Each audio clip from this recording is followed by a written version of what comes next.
What up, everybody? It is 10 a.m. in the District of Columbia. Your boys just TCOB this morning. I knew traffic was going to be bad because there's rain and everyone's an idiot in the rain. And I left early and I got here. I just sent an email I needed to send, Landfill. I'm just taking care of business this morning. Apparently, according to Landfill, and I cannot corroborate this, but according to Landfill, BMitch is ducking him because he owes him money.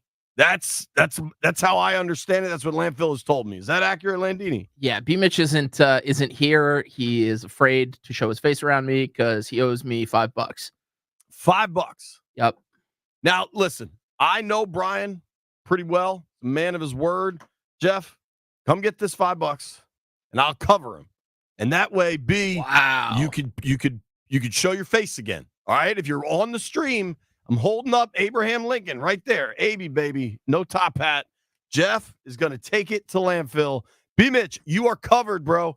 Feel free to come in. I imagine he'll be here within just a couple minutes now. Yeah, we'll see if I get the $5 back. I wouldn't count it. We'll see. B's a man of his word.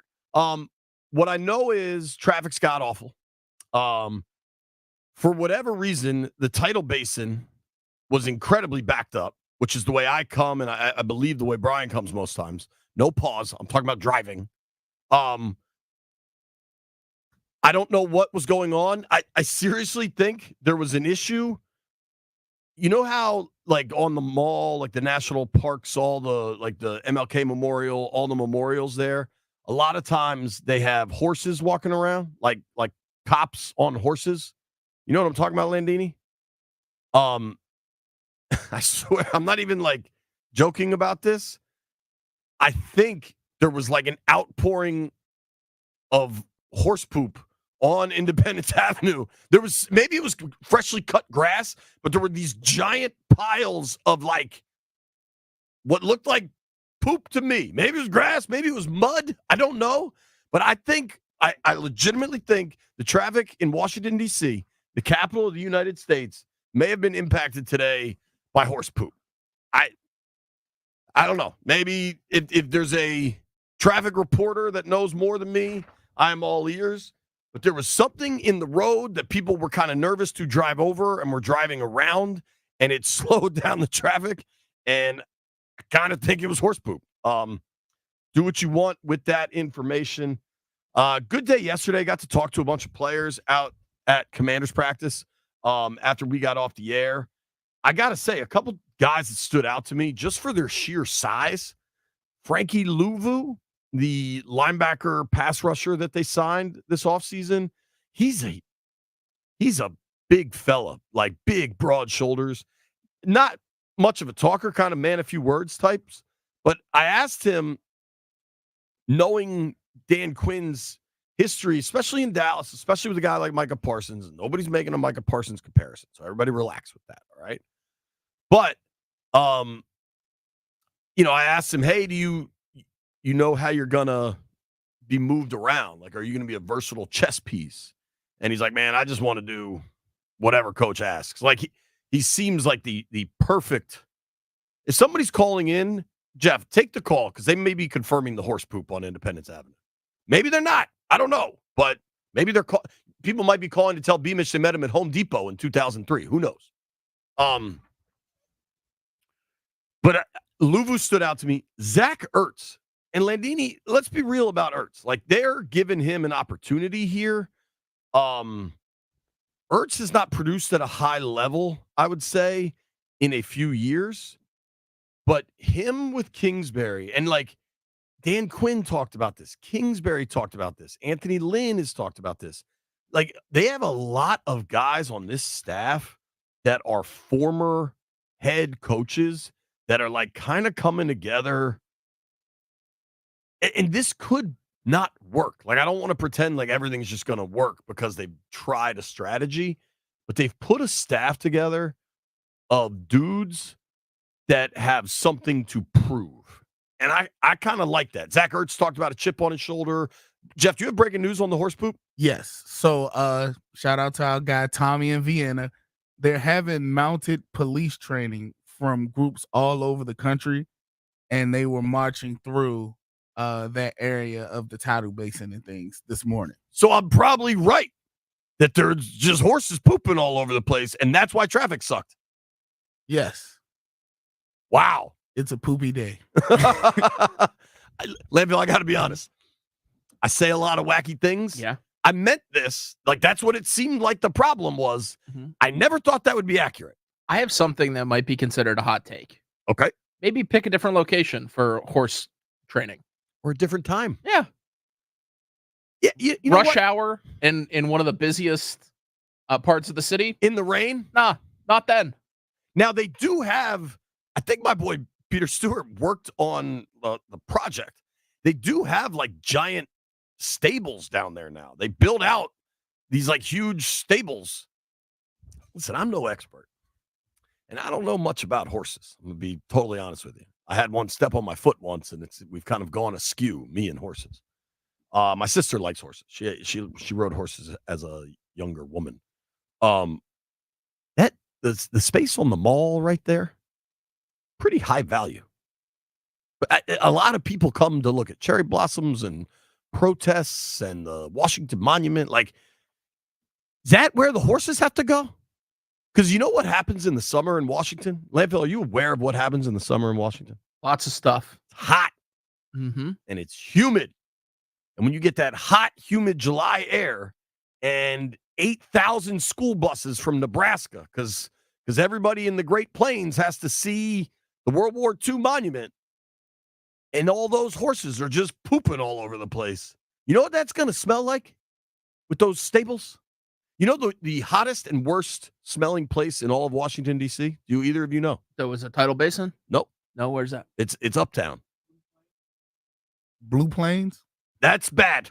That is bad, Jeff. But at least with the river, you get a little bit of breeze sometimes. The absolute worst smelling place in all of Washington, D.C., particularly in the summer when it gets hot, is the Elephant House at the National Zoo. The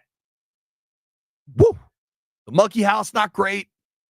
You go see those elephants. Those are big animals, man. And animals, dogs, cats, I think you try to housebreak them. Elephants, man. No, sir. There's a guy calling right now. His last name is Pelican. We're having a hell of an opening segment here. Let's just take a minute. Now, is he still ducking us? Have we heard from Brian? He's ducking us. Okay. I think he hasn't realized that you covered his debts. BMitch, Brian Mitchell, 14-year NFL veteran. I think we could call B a certified badass. Is that fair? I think it's fair. He gives off certified badass vibes. That much I know. BMitch is stuck in traffic because of horse poop.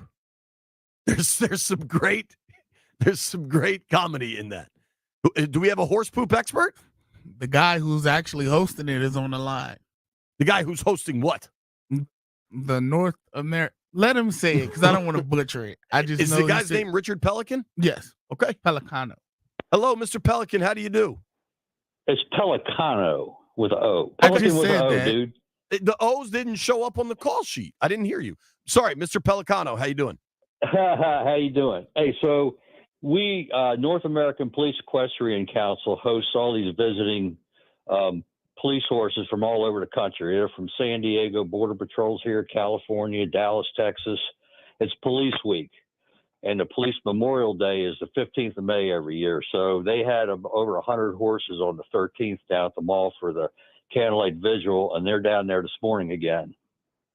Okay. So how many horses we got in town? Over 100. Can I ask a question then? They're down at the Capitol.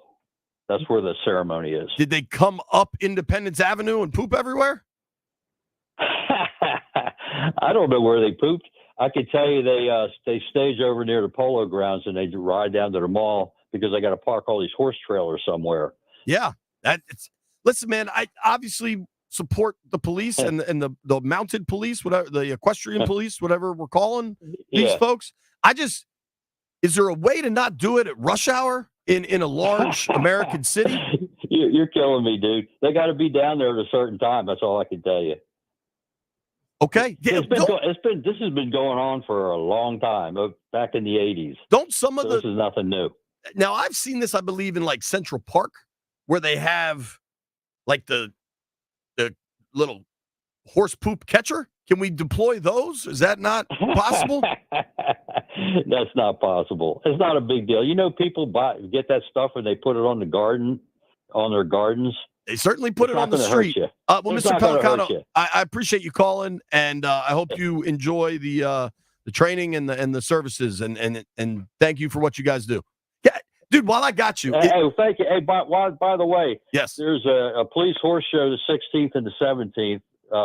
Thursday and Friday up at Frying Pan Park.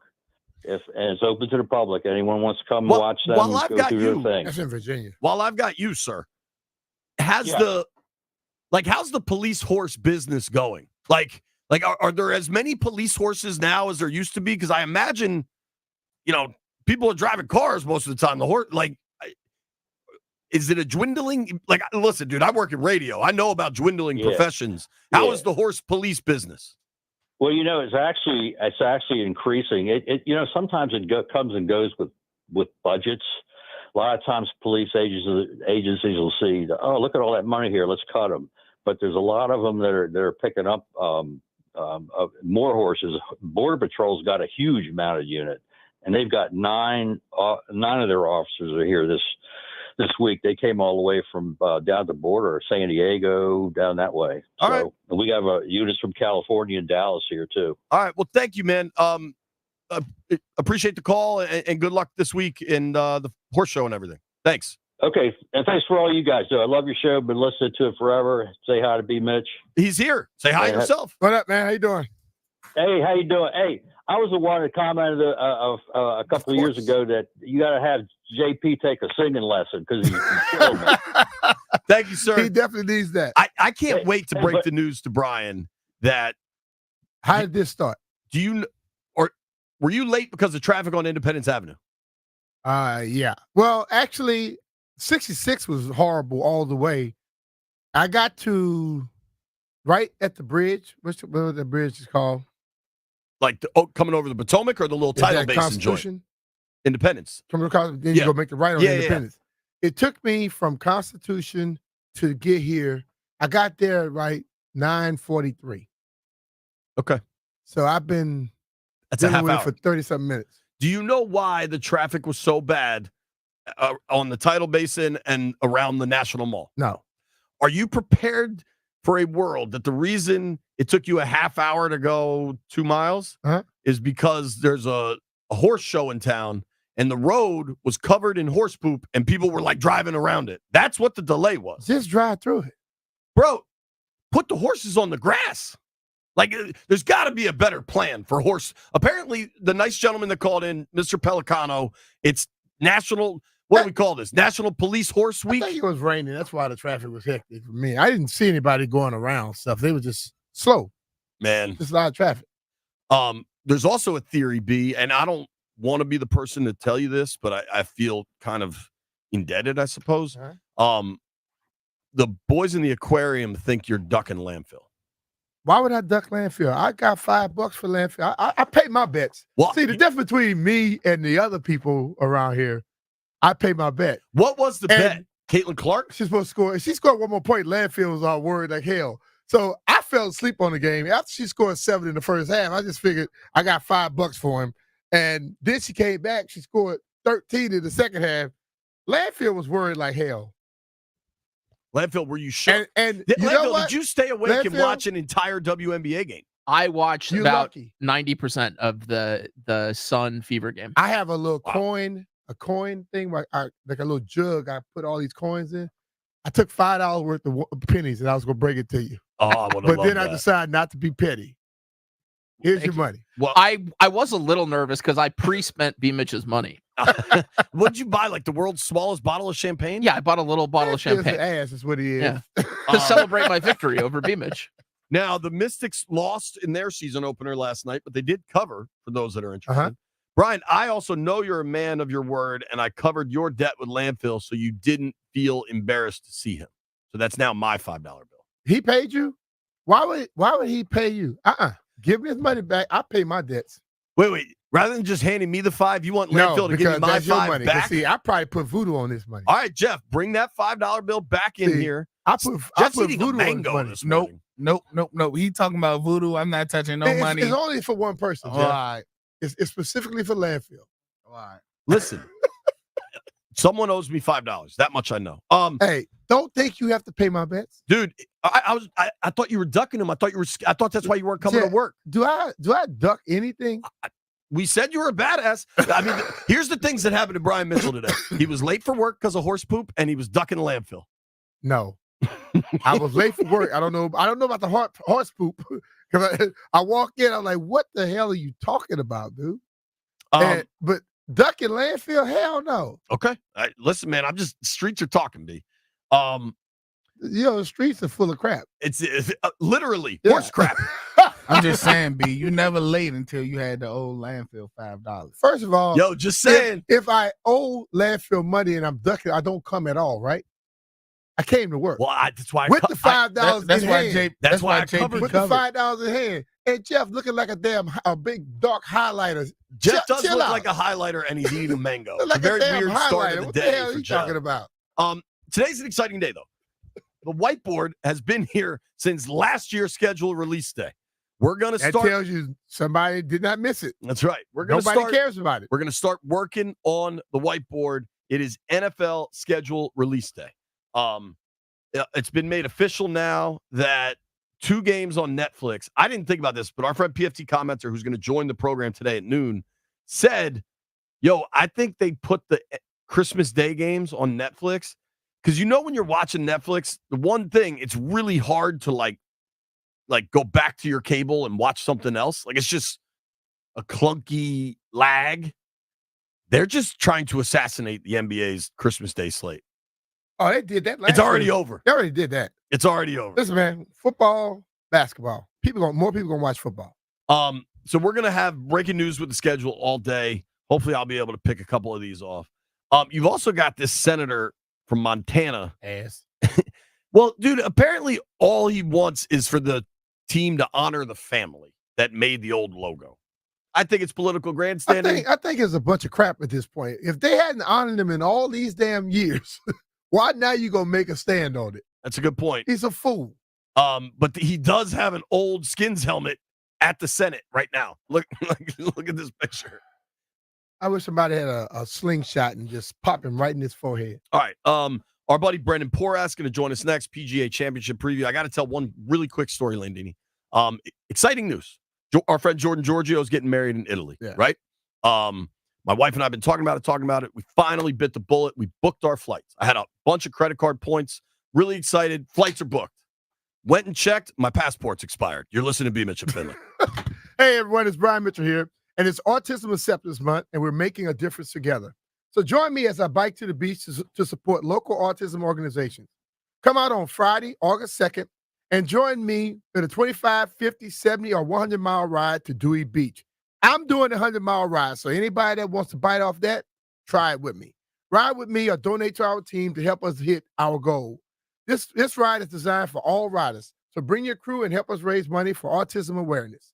Visit biketothebeach.org/BMitch to get involved and make an impact today. That's biketothebeach.org/BMitch. Let's do this.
you are like me and Brian, you were fired up for major championship golf. Yeah. And we get some this weekend at a track that has produced really, really competitive, high drama majors in the past, including 10 years ago when Rory McIlroy won at Valhalla.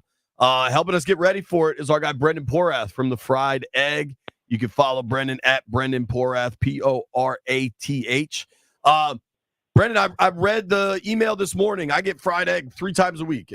I'm subscribed to the email, and there's a lot going on for Rory McIlroy, dude. How are you? I'm great.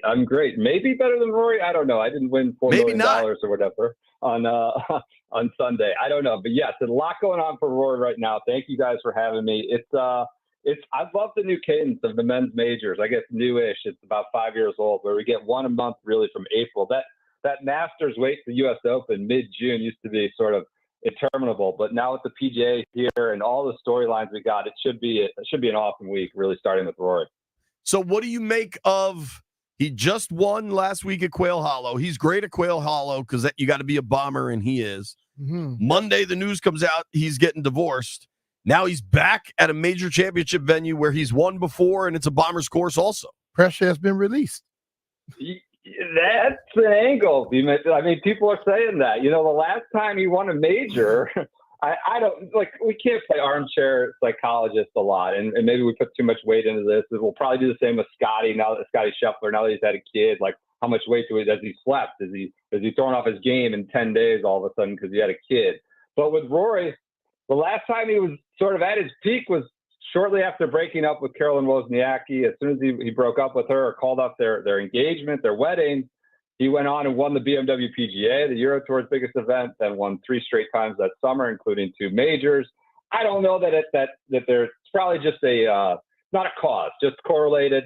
But I do think the divorce clearly going public will impact him. I don't think he went to Quail Hollow, won, and then all of a sudden Monday morning decided he wanted to file for divorce. It was probably coming for a long time. Yeah. He won a golf tournament while that was coming. I don't think, going public, I think will be an issue for him. He's someone who cares deeply about his perception, who he is, and just as a person, and certainly in the public view. But he's playing fabulously right now. Mm-hmm. And this may cause a wrinkle. He's going to talk to us today about 1:00. So we'll see. I don't expect him to go much into that divorce, but I do expect him to sort of have to address where he is mentally right now. It's just like, let's be real. Everyone wants to present marriage as the end all be all, but it ain't for everybody.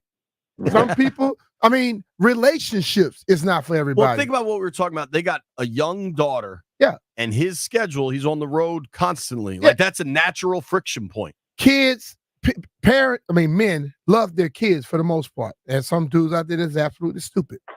But on top of it, when you have somebody nagging at you, and I don't know if this is the case, but if someone is nagging at every move you make, we shouldn't have married a pro golfer then. Or you shouldn't be dating one. Just like doctors and lawyers and we things of that nature. We also don't know what happened there. We don't know, but I'm just saying. But sometimes that could be a release. Let's be real. Some dudes are freer when they don't have somebody nagging at them.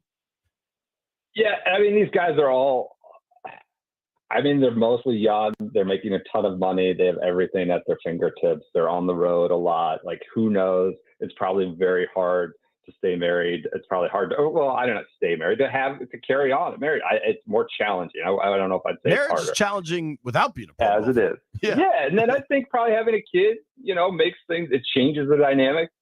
For sure, maybe for better, for worse, who knows? But I think it surprised everyone. Let's surprise people who are view this from the outside to have this drop all of a sudden on Monday and then announced or reported on TMZ Tuesday. Yeah, so. It was, and obviously that didn't just happen overnight. When was the last time you saw her at a tournament? Brendan might know. It's a fair question. They weren't around at the Masters. All of those pro golfer wives are always there at the end, always around. Yeah. She hadn't been at tournaments. It might have been Ryder Cup last fall. Now that you think about it, when you really think about it, it's interesting. So obviously Rory has possibly mojo coming in, but possibly too much on his plate. Who knows? It's been so long since he's won a major that like the constant when will he win one again Scotty's got everything going. I just find it Everything. remarkable. Rory's coming off a win in his last tournament. Scotty's coming off a win in his last tournament. And so is Brooks. What do you make of Koepka this week? I think he's somehow kind of flying under the radar. Let's be honest. Like Rory gets a lot more pub. He's just more gregarious. He's more introspective. Scotty is the best player in the world. He's on a Tiger-like run of form and consistency here. But Brooks Koepka is the greatest major player of this generation. That's just not beyond dispute. Rory may be a better player when you factor in FedEx Cups and all this other stuff and longevity, but Brooks Koepka is the best major championship golfer. He's the best PGA championship golfer. And this is, again, a course similar to Bellerive where he won, similar to Bethpage Black where he won, similar to Oak Hill last year where he won. He's won 3 of these now. That just really rewards where he excels, hitting the ball very far, generally staying under control, the tee to green execution. It's less of a wide strategy test and more of a skill test, right? And patience test. And it completely rewards everything he does. Max Homa drew it out pretty well yesterday about U.S. Opens now have gone wider, and it's more about strategy. Like, should I hit it way out right to kind of attack from the left, given how firm this is? The pin from the right side, that strategy element. Whereas PGA is like, hit it as far as you can, as straight as you can. Who has the most skill doing that? And Brooks Koepka over the last 6-7 years is that player, and somehow he's kind of under the radar, and that's generally how he likes it. Has he been as good of late as he was in those years when he was winning all those majors? I mean, it's hard to say, BMitch. We don't. It's hard to provide the context for his form when he's on LIV, right? We know there are some really world-class players there, but what is a win in Singapore against, I don't know, 10 to 15 kind of elite players of the 48? What does that mean versus a Rory win at Quail Hollow? Both tours are diminished, right, with not all the best players in the same place. But I do think he's playing really well. He seems really confident. He said that Singapore course was precisely the kind of setup that he feels prepares him for major championship golf. It's probably not a major championship course at all, but the kind of execution test we were just talking about, where you have to hit it straight, where you have to hit it really far to contend and get, execute tee to green. So he seems to be pretty dialed in. It's just harder to tell when the guys are on LIV.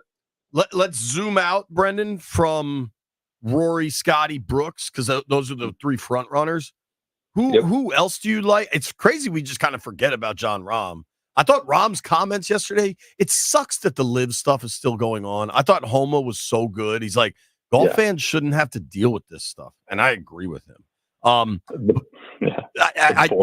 It's your world, though. I know you're stuck in it. But who else do you like this weekend? I'm really coming around. Look, you have to hit it far here. That sounds reductive or it sounds simplistic, but you have to bomb.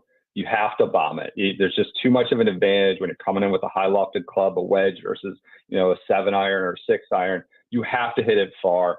Being in the fairway is crucial as well. Again, it sounds simple, but that's not always the case. I think those 3 guys have a distinct advantage, but I'm starting to really, really fall in love with Bryson DeChambeau. He's also kind of a forgotten guy, oddly enough, like Rob Brooks. We kind of lose a little bit of sight lines with these LIV guys. Bryson DeChambeau played well at Oak Hill last year, similar type setup. Played well at the Masters, where he hadn't really cracked that code, but he had a top 10 there. Playing well with the Crushers, his team.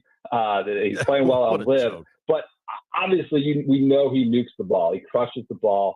He seems like he's kind of over that sort of turmoil point of his career where he didn't know what he wanted to be. He was kind of a controversial figure. He'd create some drama, 1 step forward, 2 steps back. Seems pretty happy. We know he nukes the ball and has really sort of played well in the last few majors. So I really love Bryson DeChambeau as kind of I don't want to say under the radar, but he's forgotten amongst those after those top 3 guys. He was terrific early on in the Masters, and then he went away. Can he put 4 rounds together, though?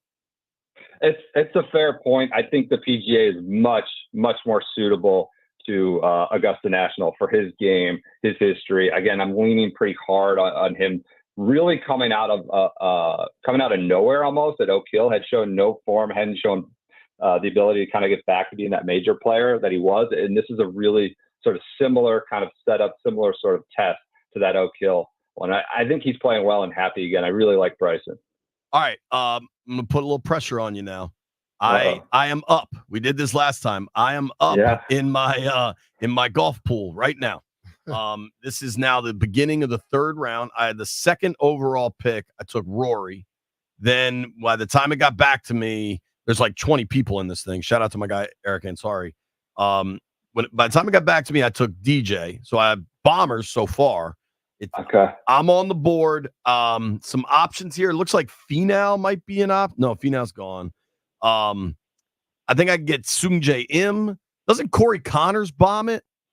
He's a great tee to green guy. He hits it really far. Again, this is the kind of thing where we're going to get bunched up leaderboard. Talking to my stats guy last night, he's like, he thinks a total random could come out of nowhere. Guy like, Jake Knapp, like people who just hit it so far because we're going to get bunched up. Connors is one of those guys. I assume Ludwig's off the board. Ludwig's gone, way gone. Yeah. Dude, he went like top. He went 7th overall. He went ahead of Homa, Morikawa. He's hot. Hovland. Yep. Yeah. All right. How we feel about Corey Connors, team? I'll go. Yeah, let's do Corey Connors. I love that pick. He's like 100-1, but he's a stud. Has Neiman been picked? Live guy, Joaquin Neiman. Is he gone? I don't think he's gone yet, but I invested fairly heavily in Joaquin at Augusta, and he kind of let me down. But I could be convinced. Do we like Neiman ahead of Connors? I say go with Neiman for sure. I think he's extra motivated. All those live guys have a little extra motivation, and he's been awesome for about 12 months now. Okay, well, I just checked, and he's gone. So it's going to be gone. Brendan, dude, I'll be watching your content. I'll be listening to the – are you guys going to do the daily pods for PGA? We'll have that. Shotgun Star will be up and running all day or every day. If you're a golf dork and you enjoy the majors, check him out, Brendan Porath. Brendan, you know how to spell Porath on Twitter. Check out the Shotgun Start. It's a really fun podcast. Appreciate your time, bud. We'll have to we got to tee it up this summer. All right, thanks, guys. Appreciate it. Take care, man. That's Brendan Porath. It's about time for us to get heavy duty into the schedule, figure out what codes we can crack. Nobody go anywhere.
La da da da da da.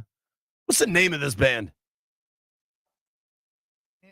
Band, Rap group. What do you prefer? bro. This is Afro Man. One This is singular one person. dude? Okay. Yeah. I like that song. He kind of sounds like what's called from what's the Humpty dude with the nose? Dirty sound like him? Humpty? I think that's his Yeah. name. Sounds just like him. Yo, Humpty, why you look like MC Hammer on crack? All right. Did you watch the Knicks last night? Right through? You watching Knicks No, last I night? was watching Caitlin Clark. So I had that on. They went to that game basically to say, "Hey, welcome."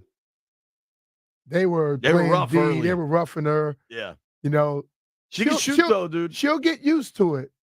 But they went at her yesterday, and they got some girls in that league can play, bro. Yeah. The chick that with the long blonde hair, she was stealing balls from her, doing everything. I watched more of the Knicks game. The Pacers cut into that lead. Miles Turner hit like 3 straight threes, and they cut it to like 9. And then Yeah. I swear the Knicks went on a 50-1 run. That made me happy because Jeff lost his bet too. What? Oh, I didn't get a bet in. Don't worry, you weren't here.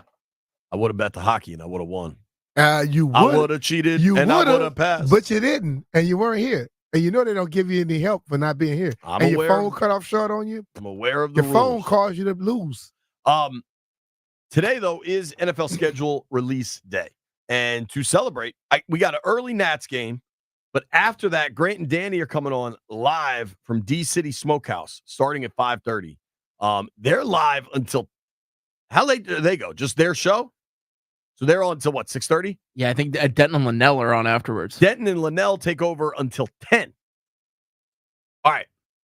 I'm not taking any shots at anybody. You've got Danny. You've got Grant. Stallion, I assume, will be there, or will he be in studio? I have no idea. Let's assume Stallion for our purposes. Mhm. Then Linnell and Denton. I'm guessing Heavy Metal Chris will be there. I will too. You're going, Jeff? Are you Yep. being paid, or are you just going to Where hang? you going? I'm there from 5:30 to 10. Got a boy. Yeah. Where you gonna be? All right. So Jeff, DC Smokehouse. are you going to the Florida Ave one? Let me see. Yeah. Yep. So that's the listen, one. we did a remote there. They've brought us food in. The food is phenomenal. The wings, the brisket, and the Brussels sprouts. That's all you need. Don't The get bogged ribs were down. good. All of it's good. It's all good, but I'm telling you, those are play the hits. B, of all the people involved, there's some eaters. Linnell, Jeff, Stallion, Jeff, Grant, Danny. Who's going to put down the most heavy metal. wings The most tonight at D-City wings? Smokehouse? I'll probably go with like Grant or somebody with the wing. 'Cause Grant love wings. Grant loves wings. Uh-oh. Landfill. Grant's gimmick is ordering wings and then eating like 2 of them. He ain't gonna eat the most wings. Ah, I don't know. saw a lot of empty bones in front of the plate where at he had Tap, one time. when we were at Tap, I feel like he was crushing He wings. ate more than 2.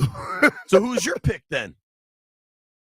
The thing is, like, if you're going to a barbecue restaurant, wings would not be the move. Yeah, but those wings are Yeah, outrageous. but CJP's weird when it comes to food. Yeah. Let's just say who's gonna eat the most food. Why Heavy not? Metal Chris is gonna eat the most wings. He's gonna eat the most food. Who's going to eat the most food? We'll broaden it out. All right. That's a lineup of, Well, of who weighs hitters. over 300? I don't think we get into that. Linnell. He gonna eat the most food. I don't know. Remember, Stallion was eating buffalo chicken dip like it was a bowl He of likes soup when it, we but were he at loves Rudy's. that chicken dip. He don't eat everything else like that. My pick is not Danny Rouillet. I think he'll eat the least amount of food. But when Danny decides to turn it on, Right. he's a streak shooter. Yeah. When he gets hot, he gets hot. Lately, Danny been shooting 3-pointers. He's not gonna get hot today. He's not gonna do it. Jeff, how you feel about your own chances tonight? D-City Smokehouse. Jeff's gonna get his money's worth.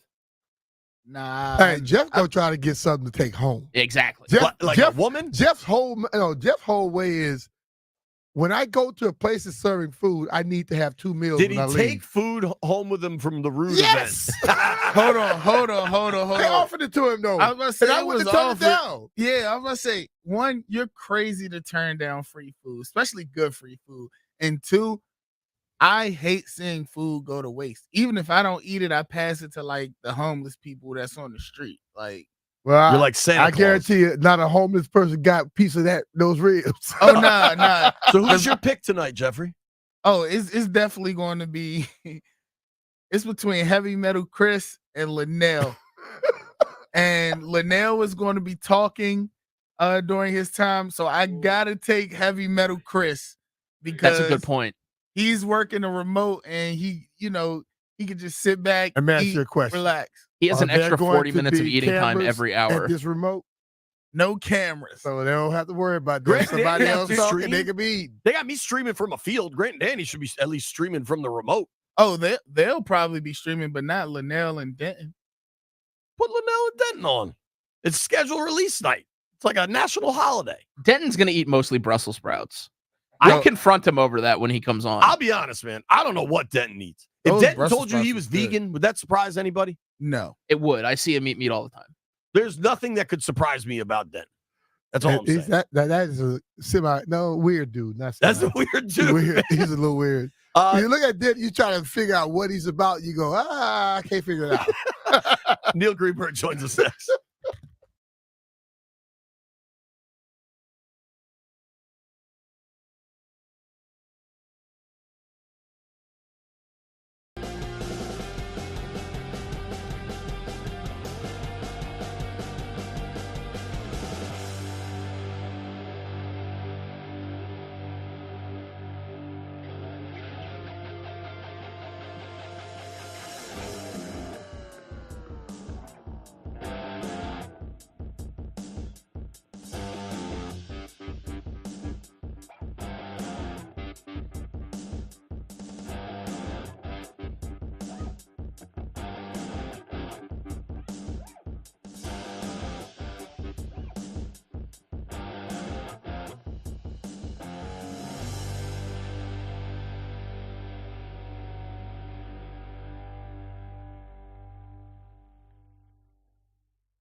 Shout out to BMitch hooking it up with Peach Vibes.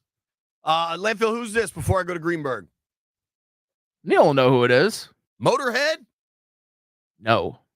All right, let's ask Neil. Neil Greenberg from the Washington Post joins us every Wednesday at 11. What up, Greenberg? How are you, buddy? I'm doing great. That is Judas Priest. You've got another thing coming from the album Screaming for Vengeance. I know that Johnny Cakes Allville is a big Judas Priest fan. So they are rock legends. All right, cool. I don't know much about them, but I'm glad people that like them enjoy it. We got a lot of breaking news with the schedule here, folks. We're going to try to verify what we can. We will report all of that. But Neil, I weirdly, are you a giant Knicks fan? I know you grew up in the city. This seems like this run seems like it's a ton of fun for Knicks fans. I feel like we haven't asked you about that.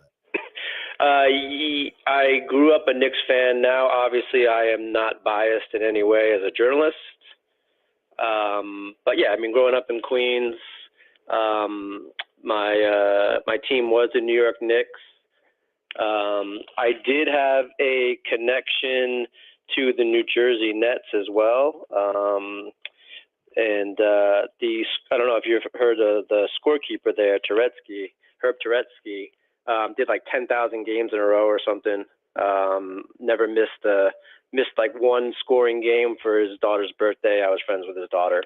There you go. So that was like the first time I was in a locker room. He used to bring me in the locker room for the New Jersey Nets. But yeah, Knicks fan. I spent a lot of time at MSG. It was pretty easy just to take the Long Island Railroad right into Penn Station. I have done that to go to Shea Stadium once upon a time. Train. I haven't been to Citi Field. That's the train that John Rocker went off about, right? That is, yes. Yes. All right, so let's get down to some business. I have now watched a rookie minicamp practice and an OTA practice, and I want to ask you a question. I actually had to call somebody this morning, Brian, somebody somebody that worked in pro football for a long time, who said, it's hard to know what we saw last season because the coaching really suffered. You believe in math and data. Can you quantify good versus bad coaching beyond just the record's bad, that sort of thing? Yeah, I think you can look at, certainly going forward on fourth down in key situations would, maybe a good coach, bad coach is the wrong terminology, but certainly like forward thinking coach would work. Being able, a modern NFL coach would certainly work as well as a moniker. Because we're seeing, more fourth down, at least going for it more on fourth down. Obviously, the passing game has come, much more prevalent due to it being much more lucrative. I think there's certainly analytical ways that you can look at it. Right now, I'm actually looking at Cliff Kingsbury's offense during his time with Arizona.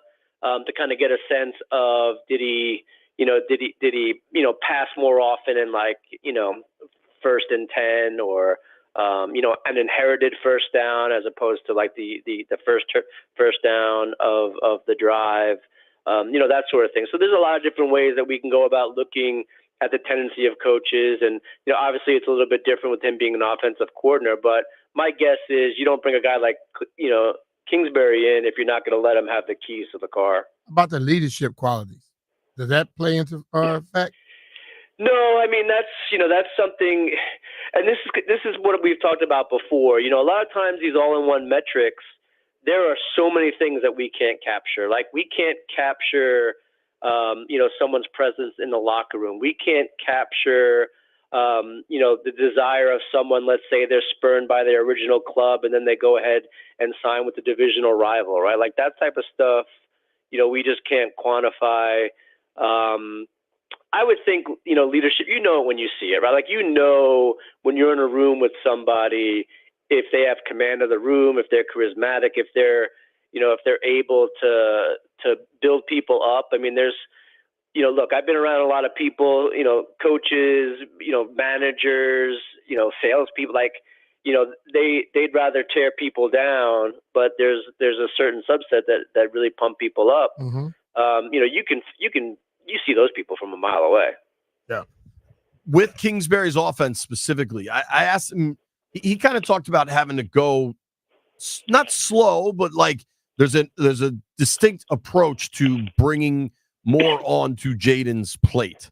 And he talked about the success with Kyler Murray, where year 1 to year 2 to year 3. What do you make of trying to install an offense with a rookie quarterback? Is there any way to know the right way? Well, no. Well, they probably do, right? Because I've talked to him. They've obviously dissected film. I'm sure there's a conversation. At least I hope there would be a conversation of, what do you like to do? What do you don't like to do? They probably know his, strengths and weaknesses, and it has to be slow. That's why, injuries, this early in the season, training camp, or just not being in camp, not being able to get the familiarity is so crucial for rookies, quarterback in particular. The more repetitions you have, the more everyone can get, the longer the time everyone has to get on the same page can only benefit them. And as I said before, there are so many moving parts to this organization, not just the offense, just the organization from top to bottom. It's going to take time, and we may not see it year one. I mean, and that to me is okay. But you have to think with just the way that they've brought people in, they brought coaches in that were familiar with some players. They probably had a beat on it being Jaden for quite a while. I think everything's going to be fine. I think a lot. Don't you think it comes down to the actual quarterback? This is very similar to when you're trying to install a scheme to an offense. What if he can handle more? You can't go too slow. Then you're gonna make him bored. Like all the work he puts into it, I can see this dude picking it up quick as hell. Now going out and then have to show them the understanding of it, that's a different story. But I think ultimately, from what I've heard about him and the way you see him putting in work, it may not take as long as it takes some other quarterback. It might not. And, we talked about that to me is part of leadership. Like you need to know when to put your foot on the gas, and you also need to know when to take it off and maybe put it in reverse, right? Like if you're seeing that they're doing well, absolutely make the plays more complex, add some reads, add. But then if the struggles start, like, you have to be sensitive to that and be able to retool it on the fly. And, let's face it, it's not so much, Jaden as it is also, the receivers that he's working with, and injuries happen, and how do those impact what they're able to run. There's a lot of flexibility that needs to be inherent in the quarterback position. And, again, if they didn't think that he was able to do this, he wouldn't have been picked number 2. Exactly. So all signs point to green there. But it's interesting. It's interesting to see, how they bring him along, and who knows? Like I said, the opponents Washington has on paper are not the toughest in the league. Now, what they do with that is we're going to find out. But you have a chance here to start the turnaround in week 1, right? Like we may talk about week 10 that is still a work in progress, but there's a good chance week 1 is, I don't want to say it's the low point, but it could be very close to the floor of the offense, and then everything could just get better from there. Yeah, I mean, when you look at the schedule, I think there's a chance here. You never know, right? Like schedules change dramatically every year, and they kind of change. If strength of schedule in May was such a dominant determinant of outcomes, then people wouldn't lose so much money betting, right? Like, you're right. You're absolutely right. They play the games for a reason. You never know what the hell's going to happen. But their schedule does seem to break down pretty well. The biggest keys for me, and I think this is coaching, scheme. There's just so much that this will come down to, and Daniels is almost like a separate cat. You know how I believe this is true, Greenberg, and maybe you know this. When Congress, like the Capitol Hill, when Congress determines the budget for the year, there's the budget, right? That has roads and schools and welfare and Social Security, all that, right? And then there's a separate budget for the military. That's how they Right. operate. They got their own budget. Like Right. Jaden Daniels is his own category. If he's good, they'll be good. Like it's kind of that simple. But dude, I look at two guys that spoke yesterday that I got to ask some questions and just interact with. Jahan Dotson offensively, Emmanuel Forbes defensively. If they get Dotson back to how he performed his rookie season, and he seemed pretty pissed at how he played last year and said he's gotten in the weight room, the training room, all that stuff. And then if they can get what Forbes said yesterday that was fascinating is that the Cowboys brought him in for a top 30 visit and that Quinn and Witt liked him. And that staff has a good track record of getting the most out of their corners. What do you think needs to happen, Greenberg, for Dotson and Forbes? Dotson to get back on track and Forbes to show why he was a guy that was a first rounder in the first place. Yeah, I mean, Forbes was, for lack of a better term, he was just abused by the top wideouts out there, almost week after week. And there seemed to be the mindset of the coaching staff that, we toss you into the pool and we'll see if you can learn how to swim. Some people that works for, other people it doesn't. And, I don't necessarily agree with that tact with rookies because it's their first year in the league. You don't want their confidence to be shaken, and then they try too hard, and they're trying to jump the ball, and the receiver gets a layup into the end zone, et cetera, et cetera. So I think they have to put him they have to utilize him in a way that focuses on his strengths and doesn't expose him too quickly to these top wideouts that it appeared that he wasn't ready for. Now, maybe scheme changes, the additions to the defense, maybe that helps. We'll wait and see. As far as Dotson, like you said, I mean, they need big playmakers, and they have, Terry McLaurin, obviously.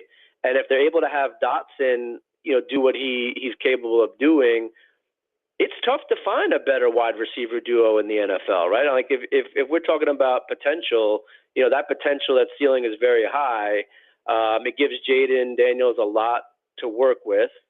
So they just have to, make sure it's success. And to reiterate your point, I mean, personally, I think if Jaden Daniels has a successful season and it shows that he can be a very capable NFL quarterback, I don't want to say the wins don't matter, but they kind of don't matter, right? Because you're looking at big picture, and if you can find the building block at quarterback, everything else starts to become easier in year 2 and year 3. So That's I think that's easy for you to say. True. And maybe me and JP to don't understand, but all the idiots on social media, they'll lose their minds. But but I think but you're right. The coaches can't be concerned about that. I'd also add, though, that I agree with you. Big picture, if you find the quarterback, then that first season, Joe Burrow got hurt and only played, I want to say like 13 games, but they knew they had the guy, and the rest of it didn't matter. They've since been to a Super Bowl, AFC title games, right? Like, if it's proven that that's the guy, that is the most important part of this year. But I honestly think if it's proven that he is the guy, I think they're going to be pretty competitive this year. They could be, yeah, absolutely right. I'm just saying if like the wheels fall off the rest of the bus, and all you have is like, Jaden Daniels, Wile E. Coyote style, just in like the seat with the steering wheel, like, rolling towards the cliff. No Cliff Kingsbury pun intended. I think it's fine. Because you got look at it this way. Like if you have the guy, your window is now like 5 or 6 years, right? Because you have him like 4 years on an entry-level contract. You have the option to the 5th. If he's not the guy, your window becomes like 2 years because you have to make sure he's not the guy, and then you have to get the other guy and see, who's going to be the guy. Yeah. So, if he ends up being the building block that everyone thinks he could be, then I would say the wins don't matter because you're looking at a bigger picture of winning the division, getting into the playoffs, and being successful in the playoffs. I'm with you. The two guys you mentioned, Forbes, Dotson. Okay, I think back to the 1991 football team here in Washington. They had the Hogs and an outstanding D-line. And those two was as good as any because they were in the top 3 in offense and Yep. defense. If Forbes becomes a lot better, Jahan gets better, that competition in practice will make them better. So having good people on each side, just like I'm reading a little thing where Bobby Wagner called out Cosme for something yesterday. It wasn't like a call. He saw something. Yeah. Yeah. But that's what I'm saying. How often did we have defensive players who could tell an offensive player, you're giving off something, don't do that. So I think this type of thing is going to help this team tremendously, just having some experienced guys that are damn good at what they do. My thought with Forbes specifically is he's a liability against the run. I don't know that that's going to change. But put him in a position where he's such an asset to you. Like, they liked him for these ball hawking skills, right? Yeah. He's got to play outside. Like, put him in a position where he's such an asset that you can deal with the liability side. Yeah. You know what I mean? Like, I do think position, scheme, strategy can make a big difference here. Greenberg, one, would you be willing to start streaming when you come on? Yeah, I will. I got to get my act together. Okay. That's a you and Jeff thing. We'll let you guys figure Comb it your out. hair, Yeah. Greenberg. But Don't it's come kinda out with fun. your hair over your head now. That's on me. He actually asked me to do it this week, and we just had some kid issues this morning. I was not video ready, so it's on me. It wasn't on him. He talked about it to me, and I said yes, and then I said no. Neil, we're not paying you for this. You could tell us to kick all the rocks. Dude. Never. I would. JP got some extra money. He can pay you for it. I would hug the rocks. Oh, I'm trying to fight people to get money back.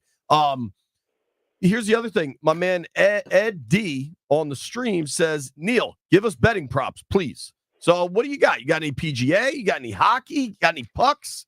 What do you like? I had a very good night with Suns -6 last night. Sorry? In Phoenix WNBA. Suns? Oh, the Connecticut Sun. And I am very interested in the Sparks +5.5 today. Sparks +5.5 versus the Dream. Yeah, it's a late game.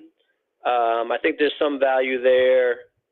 It's early in the season. Nobody really knows anything. Brian, we have NHL playoffs, NBA playoffs, and the PGA Championship.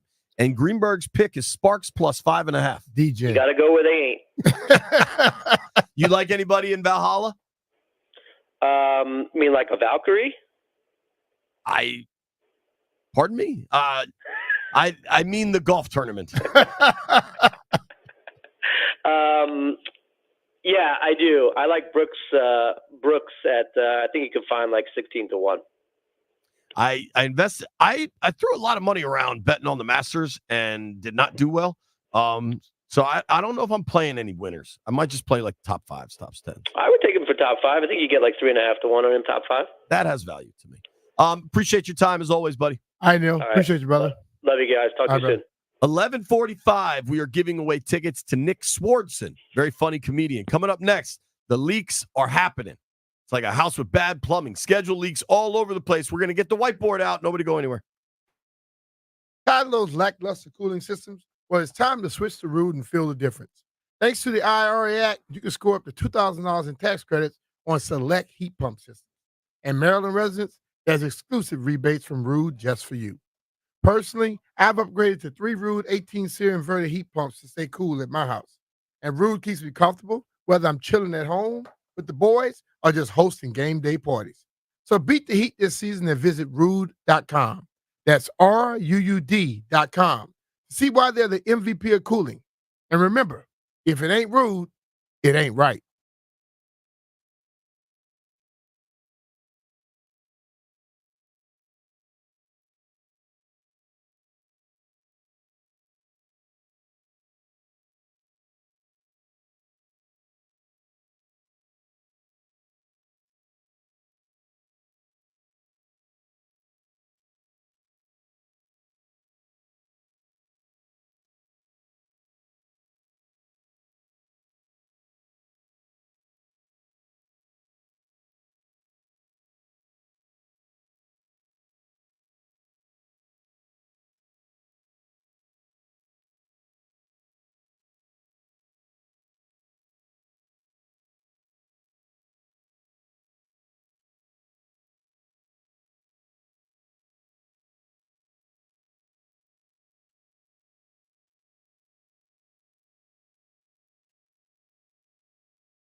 because there are all these various rumors. There's also a dude, I think, reporting that Washington is going to Tampa.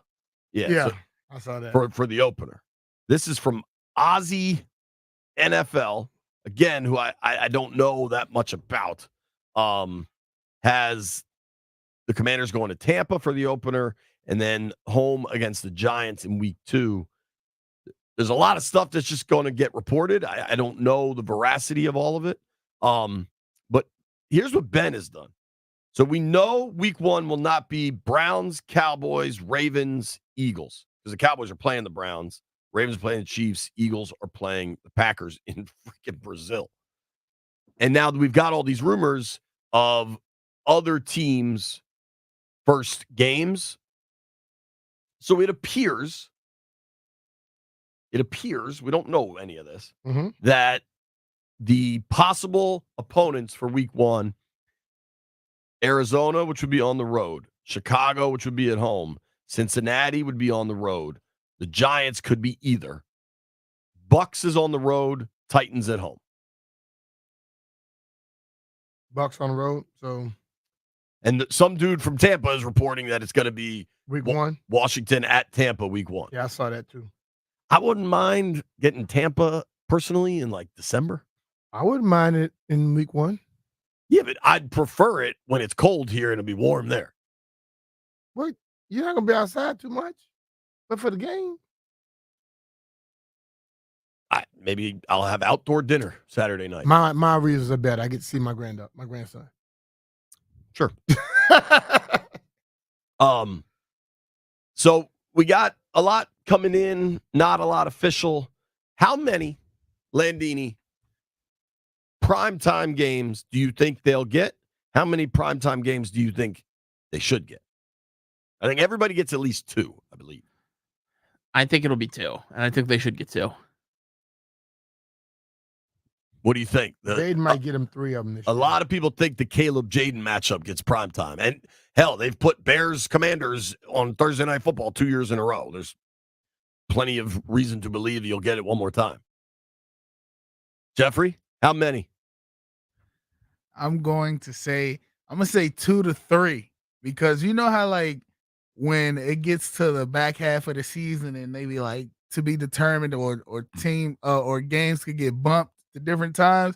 I think we're gonna have a decent season where it might get to a playoff race and we're gonna get a primetime game.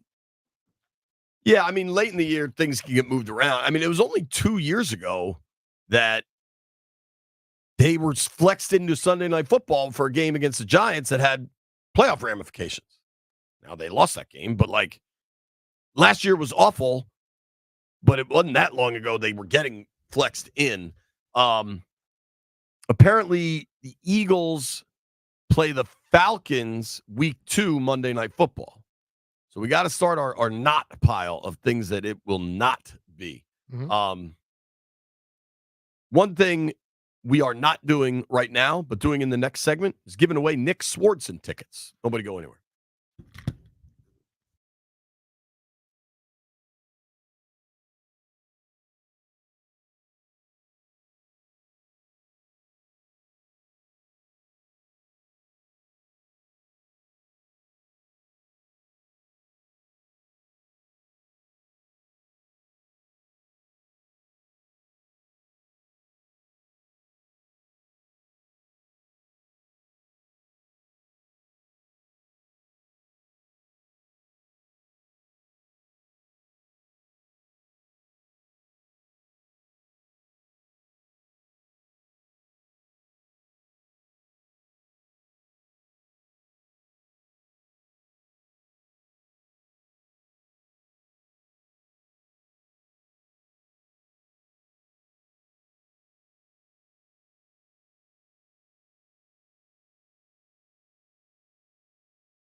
All right, folks, caller number 10 right now, 800-636-1067. 800-636-1067. You win 2 tickets to see Nick Swardson, Toilet Head, Friday, January 24th at Warner Theater. Tickets on sale Friday, May 17th at 10 a.m. For tickets and more event information, visit thefandc.com/events, courtesy of Live Nation. Brian, let me ask you a question. January 24th is my wife's birthday. It's also my mom's birthday, but it's my wife's birthday. Mhm.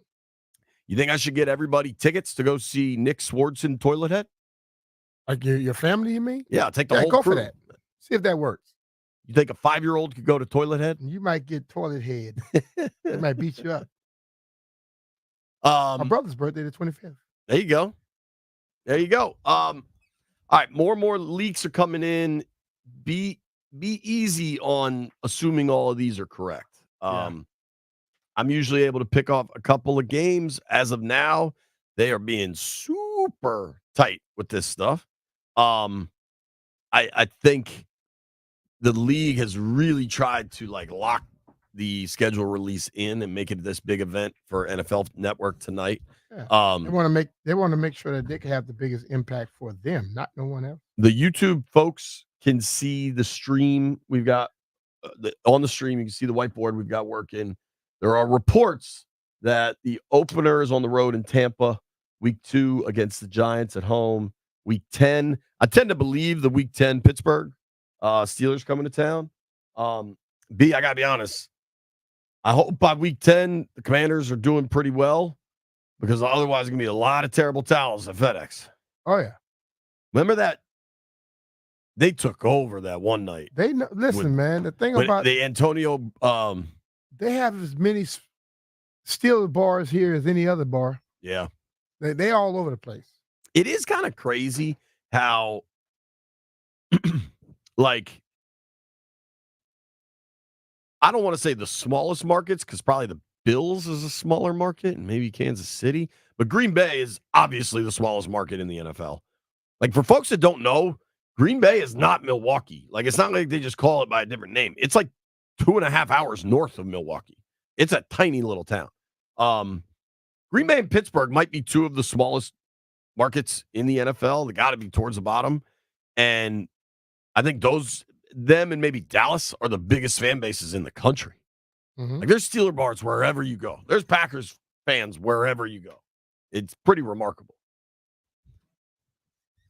How about this? The NFL just officially released the entire international schedule. Mm-hmm.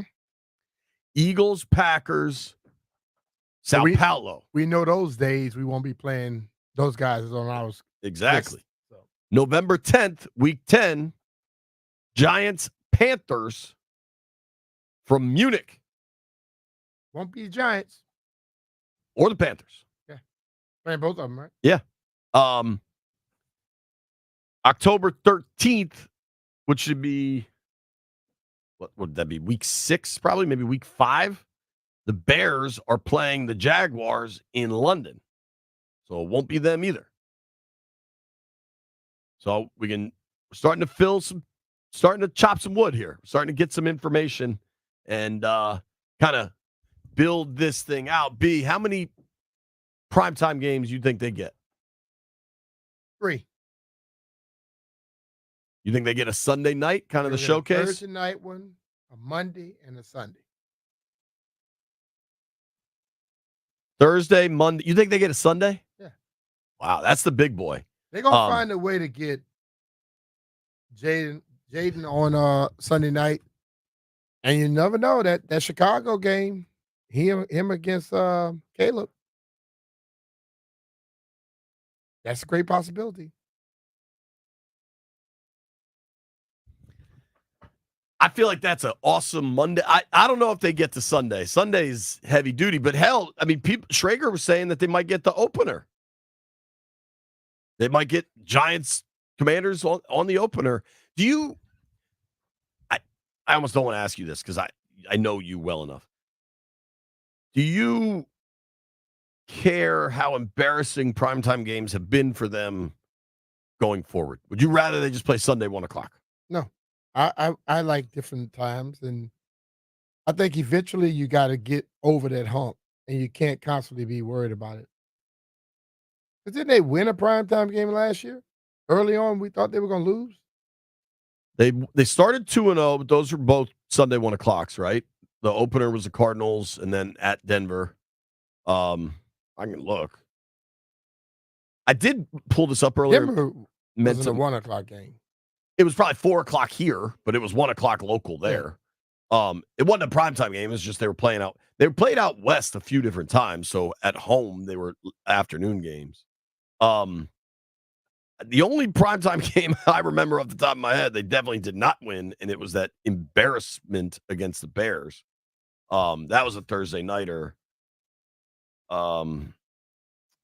had the Bears embarrassment. Last year, that was their only primetime game.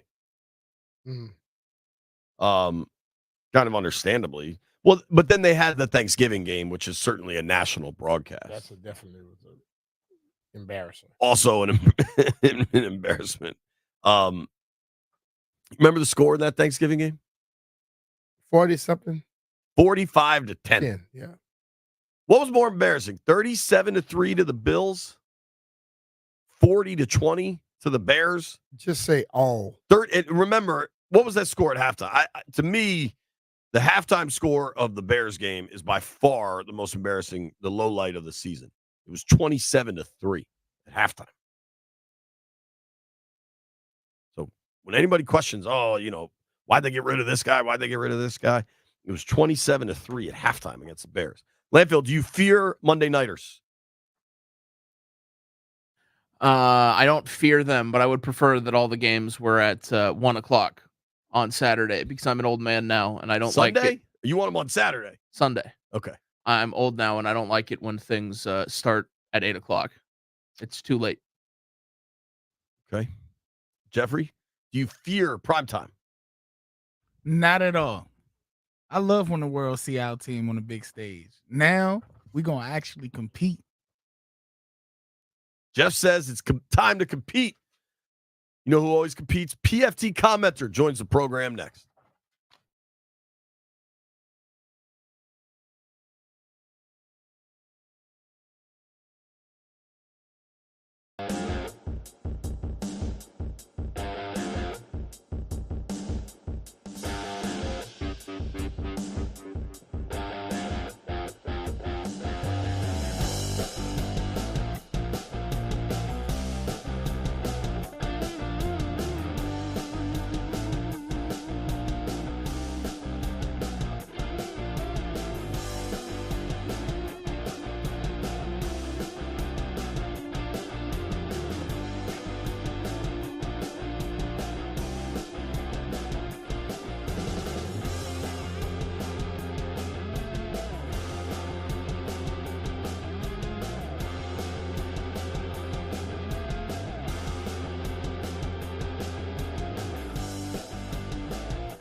You're listening to BMitch and Finlay. You're watching us on the stream. Brian, I was thinking about this. There are few people to better explain how the NFL has turned schedule release day into a date of magnitude across the United States than the one and only PFT commenter. PFT, what's up, dude? How are you? Yo, good morning, guys. Appreciate you having me on a Wednesday. Yeah, it's a great day today. It's not just today. It's like a season. It's like, you get a whole month of the release date for the schedule release date coming out, then the anticipation that builds up to it. You get the slow leaks of information here and there. You get some of the fake leaks to throw everybody off, and then the schedule's dropped, and every NFL team's Twitter account tries to go viral, and then that's really what you just talked about. And then you look at the schedule, and every team can be anywhere between 10-7 to I'd say 13-4. That's your wheelhouse right there. So let me be the first report. I have the Commanders actually going 11-6 next year. Wow. I haven't seen the schedule yet, but trust me, I'm going to find a way to 11-6 no matter what it says. So I'm pumped about this. I'm excited. BMitch, I saw you doing some reporting from training camp or from OTAs and watching Jane Daniels in shorts throwing the ball around. I'm fully torqued for this season. I'm ready for it. Let's go. I wish the season started tomorrow. Dude, haven't been out there, and Brian and I have both been out there a few times now, seen Jaden in person, talked to him. B was there draft night, talked to him. There is a growing excitement, energy with this group, and obviously Jaden can make the biggest difference. But one thing B has said repeatedly is that this coaching staff really kind of fell off a cliff last year as guys were fired and guys' contracts expired. And I put a lot of that on Dan for not backfilling. Like, they just had an undermanned staff in a lot of ways.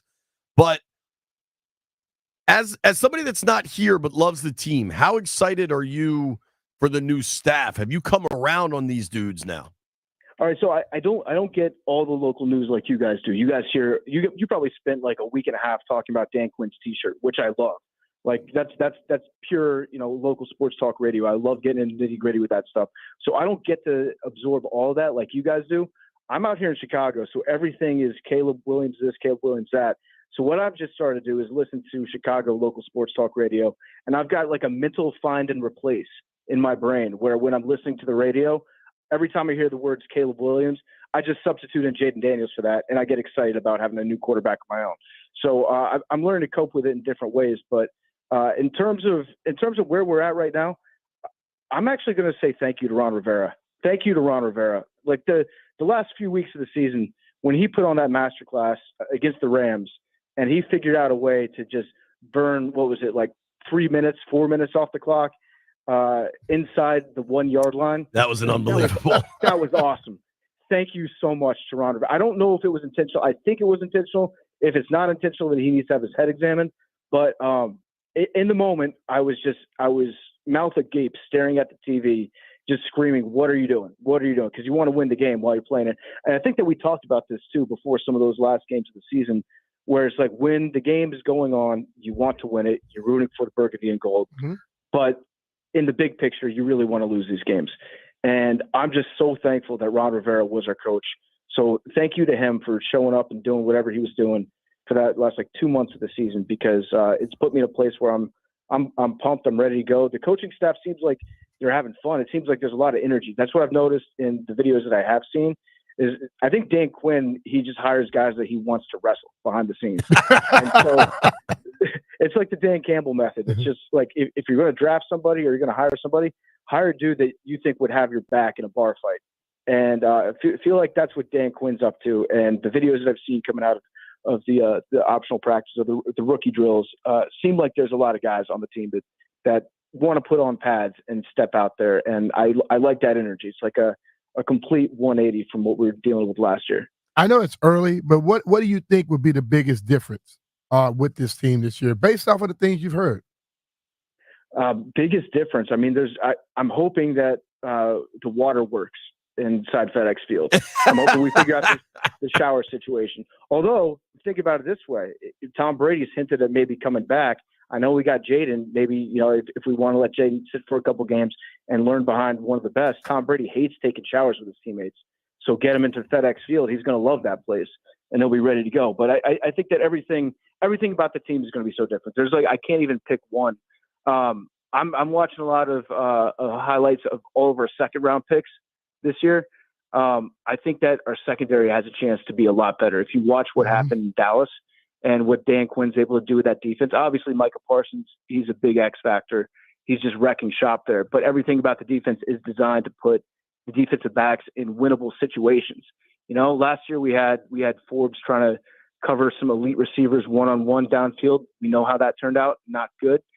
Part of that, on Forbes, he didn't have a great rookie season, but I also think a lot of that is on the defensive scheme and having Dan Quinn running the show back there. I think it's going to be great for him. It's going to be great for Mike Sandstrel. How do you pronounce his last name? I want to get that right because he's my new short king. Sandstrel. I think it's going to be great for him. So the young secondary, I think, is going to benefit a lot from Dan Quinn's scheme that he's got drawn up. I'm excited for everything across the board. I'm excited for everything except right now. The only thing that's bumming me out about DC is listening to BMitch's commute into work this morning, driving over a horse poop and all that. JP had to avoid the horse poop. When I got here, the horse poop was gone. Just the traffic was crazy. But you talked about the energy, PFT, and we're talking to PFT commenter on the BetQL guest line. You can follow him on X at PFT commenter. They have a little drill they call bags or something like that, where they go through these agility drills at a rapid pace with all of the coaches right there involved, and they're yelling and screaming. And I'm telling you, I was out there Saturday, and I damn near ran on the field because it hyped me up so much. So I'm seeing a different energy than I've seen in a long time. Yeah, I like hearing that, and especially a bunch of the alum people that used to play for the Redskins or the football team, or even some former Commanders talking about being invited back to practices, get involved this season, going to games. Darryl Green going into having his jersey number retired, something that's been long overdue on this team. Yeah, I think it's just a pure night and day thing, and the small stuff with culture and the guys that built this organization into a juggernaut throughout the like late 70s, 80s, and 90s to a certain extent. Like, it matters having those guys around, having those guys bought in, because they've still got that competitive drive in them. They can talk to the new players and kind of like establish a culture that's been missing here for a long time. So everything about this season, it's night and day. So again, like I'm telling you, I think I've got 11-6 on my scorecard right now for the schedule release. I love it. And but the big question is going to be like, are we going to get another Thursday night game against the Bears? That feels like a tradition at this point. Feels like they have to. It's against the Eagles this year.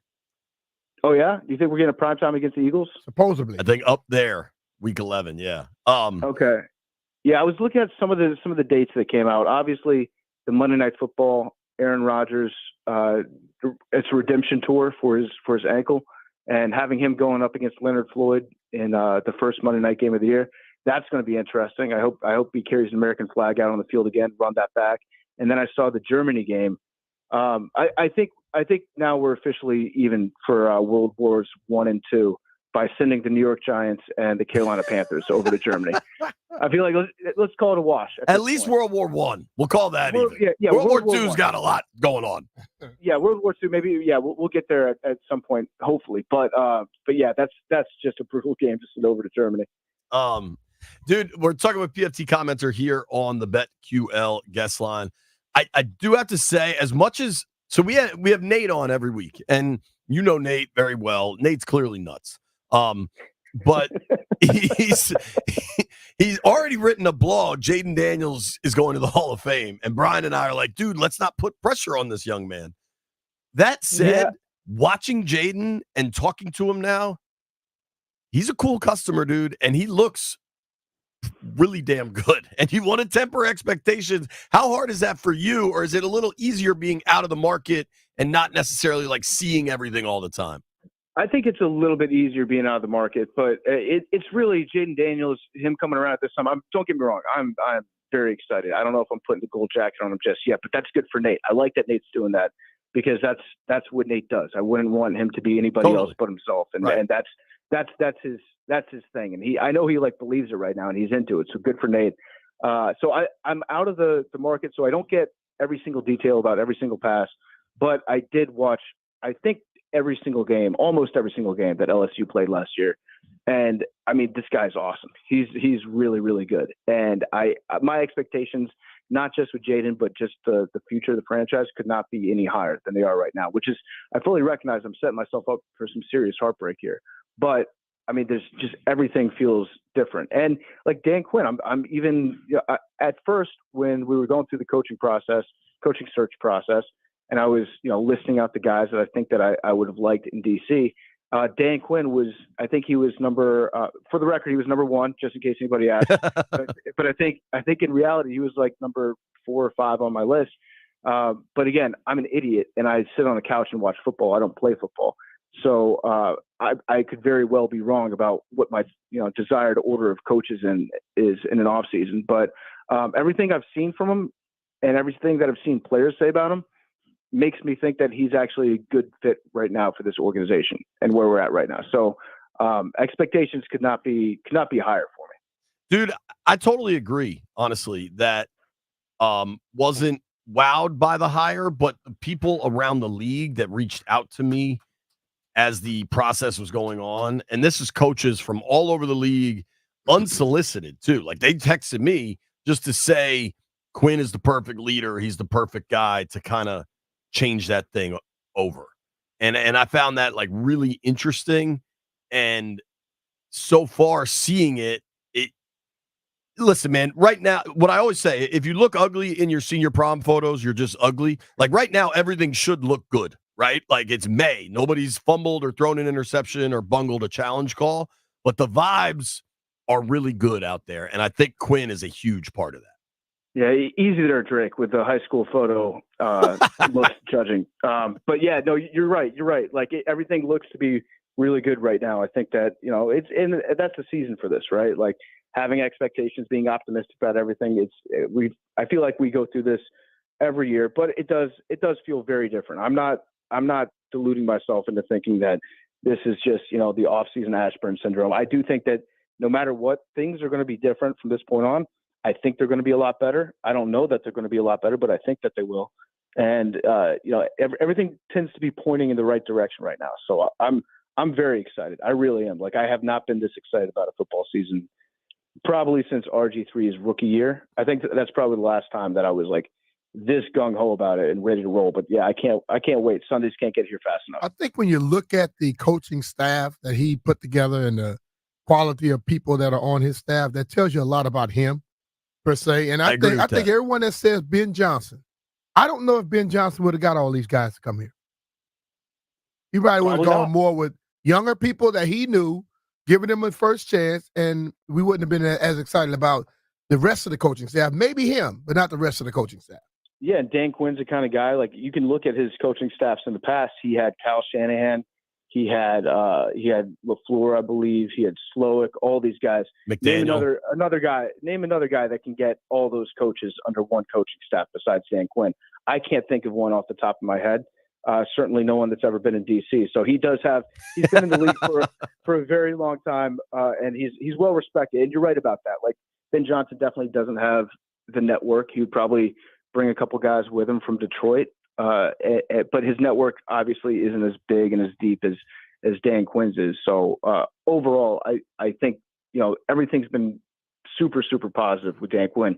What's the party line now? What are we saying about the T-shirt? Because that's one thing that I truly do miss about being in the local market, where I don't get hourly updates on whether or not that was an authorized T-shirt, who made the T-shirt, whether or not these millions of bots that are trying to sell me the T-shirt every day online. The amount of bots selling T-shirts is just astounding. Nothing else really said about it. Just a shirt. He likes to wear fan T-shirts, and that happened to be one that he wore. People mail him. People have mailed him all and sorts of stuff, and he wears different ones.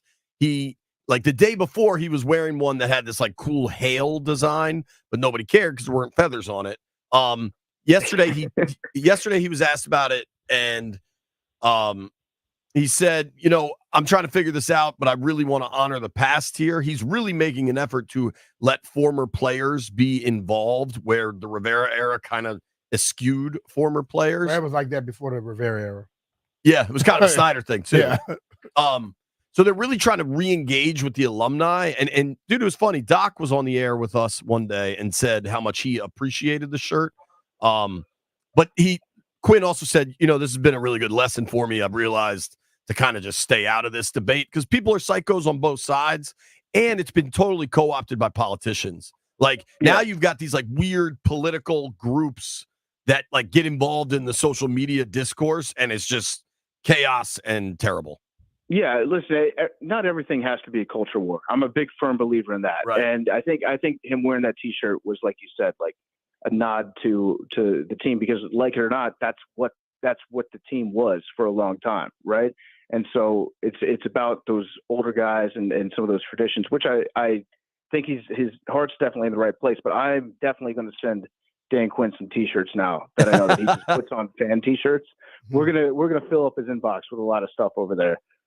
So yeah, you should have said that out loud, Dan Quinn, because I'll be like, I'm gonna be one of those like those adult picture bots on Twitter and just be like feathers in bio. Click on it. Dude. So I asked the fellas here this. I'm curious for you, because I know you guys are always streaming and everything, but for you to watch Commanders games is a little more of a commitment being out of market. You at least got to get DirecTV, or maybe you just watch it at the Barstool office, whatever. Do you fear the primetime games, or do you want them to have primetime games? I think we all have like a little PTSD from all the primetime games that we've watched over the years. I mean, I'm excited about this season. I feel like they're going to put Jaden in primetime because he's, obviously a big name and a high draft pick and an exciting prospect. So we're going to see a lot of the rookie quarterbacks get some primetime games, I think.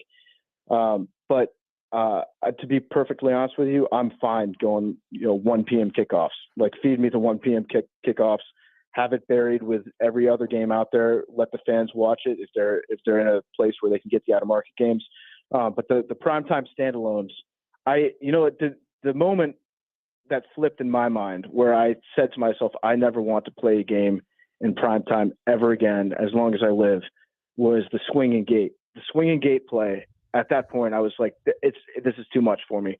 I can't do this anymore. I think that was Zorn. How about the balls to do it twice in a row?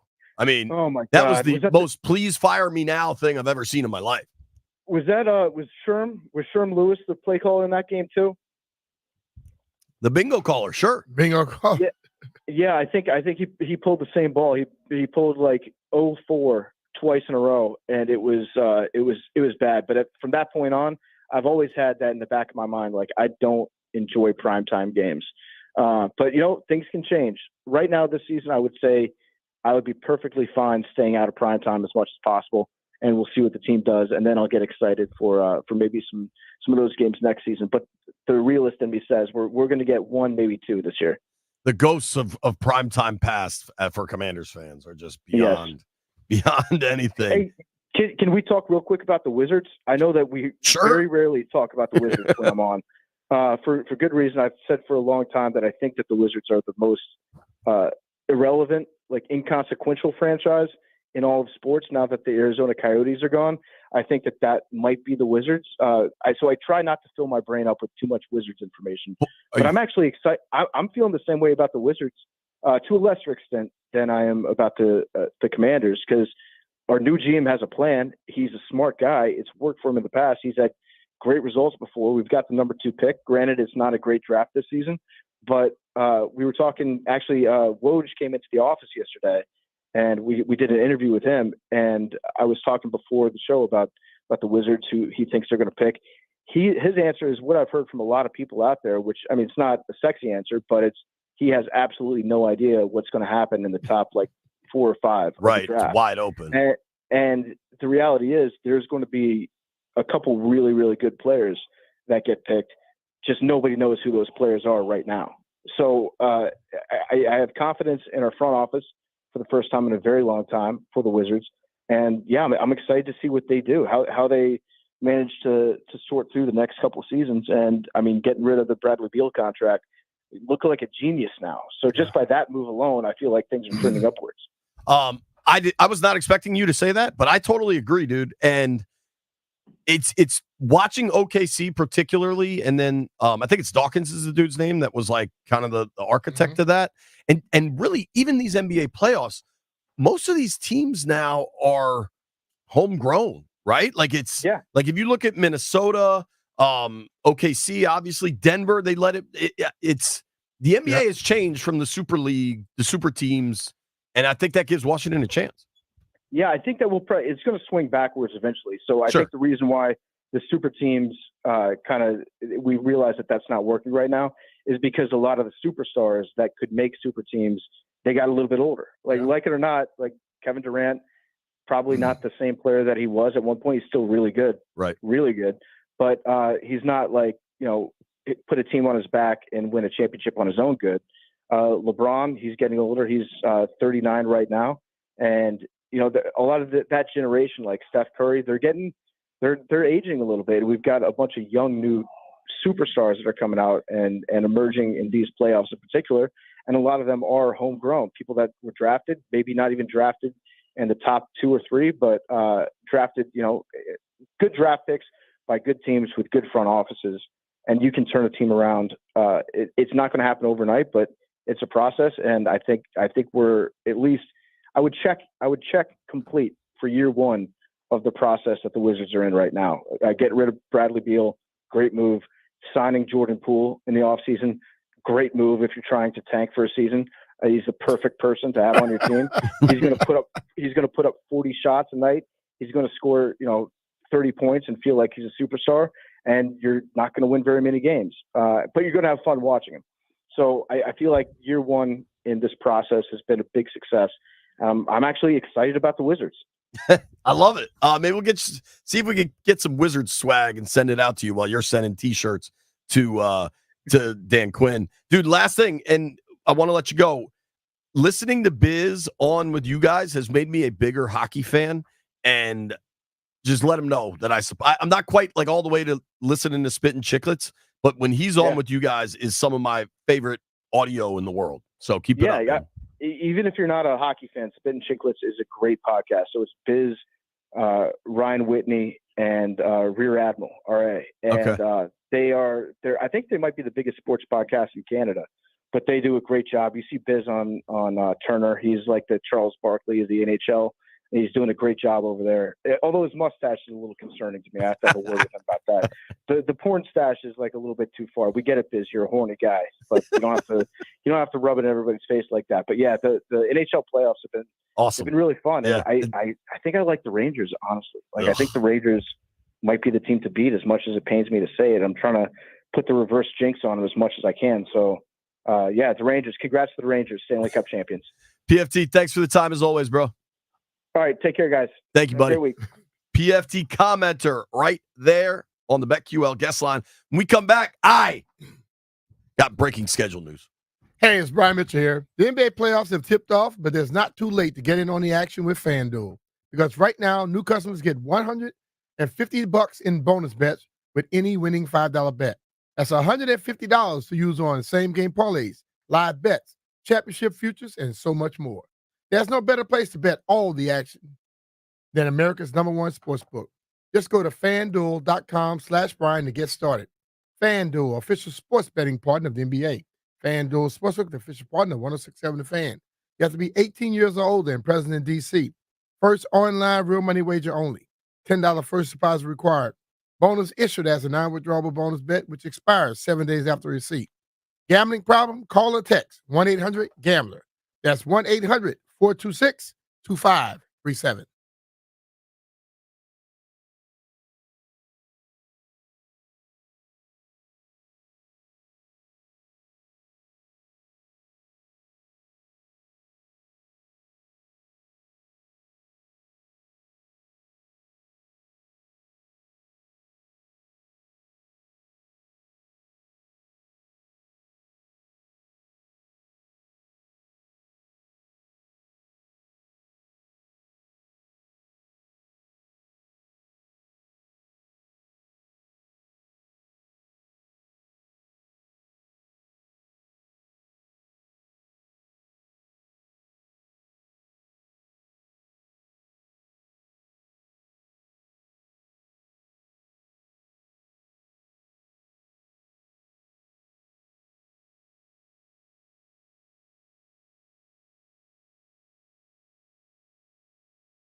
Always on vacation, like BMitch. Like JP. All right. Still can't catch up with you, dog. Time to get the red marker out. Jeffrey, we got some games, folks. I am able to report live on these radio waves. Week 2, Commanders will host the New York Giants. Gain some information here, folks. Week 2, the Giants are coming to town. Week 9, Commanders going to New York. For those on the stream, I'm writing this down so you can watch me. All right, what I say? Week 2, Giants. Playing the Giants in New York. Week 9. Week 9 at New York Giants. Is that what I tweeted it out? Week 9. Week 17, and this is an interesting one. Kirk Cousins. Atlanta Falcons coming to town. Now, that is TBD on date time, because when you get that late in the year, they move those things all over the place. So, Jeff, you were saying, what if we get late in the year and they get moved into something? They're planning for it. What's that? They're planning for it. Well, I kind of like when you get the Saturday night game. I think, because, late in the year, they have like a 4 o'clock Saturday and then like a 7:38 Saturday. I like those games because it's standalone. Usually with folks not having to work the next day, it's a little extra rowdy. Yeah, but a lot of people that like football are getting ready to go out to the clubs on Saturday night. There's a lot of people that like football that aren't going to the clubs on Saturday. I would think that most of them going to one type of club. Yeah, but you get out of the game at 11 feeling good, then go to the club. They're getting ready. They're not watching the whole thing. So week 17 is just before New Year's Eve. New Year's Eve is Tuesday the 31st. It'll be interesting. The NFL is just taking over everything. I don't know when the college football playoff is slated to play, because now it's 8. You know what I mean? Now there's 3 weeks of college football playoff. Mm-hmm. Jeff, see if you can look this up. Is the college, so assuming they want their Final Four, the semifinals to be on New Year's Day, right? Like it always has been, would mean the championship is on a Wednesday, and that is the college football playoff being played on Christmas also? That's 1 week before. I can't imagine they'd want to go head to head with the NFL on Christmas Day. I don't think they want to. What day is Christmas? 25th. No, the day, dude, not the date. Wednesday. Smart ass. I don't think they're going to play on a Wednesday. They like that Monday or that they usually like Monday, but they also like to play on New Year's Day. Let's see if we can get the damn schedules. Jeff, I'm trying to find it myself. No help. Game schedule. All right. What year is it? 2024? Yeah. All right. So, oh man, this is all over the place. This is going to be so annoying. Oh, they're doing New Year's Eve again? We're doing New Year's Eve again.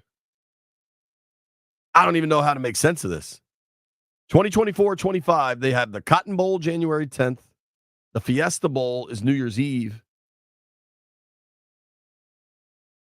We got to try to figure that out. But here's what we do know for everybody trying to build out their schedule at home. Giants are here week 2. At the Giants week 9. Falcons here week 17. And I just got a text. I can confirm. I know the Philly dude may have reported this. Home against the Eagles week 16. I'm going to write that one in. They play Philly here week 16? Philly here week 16, yeah.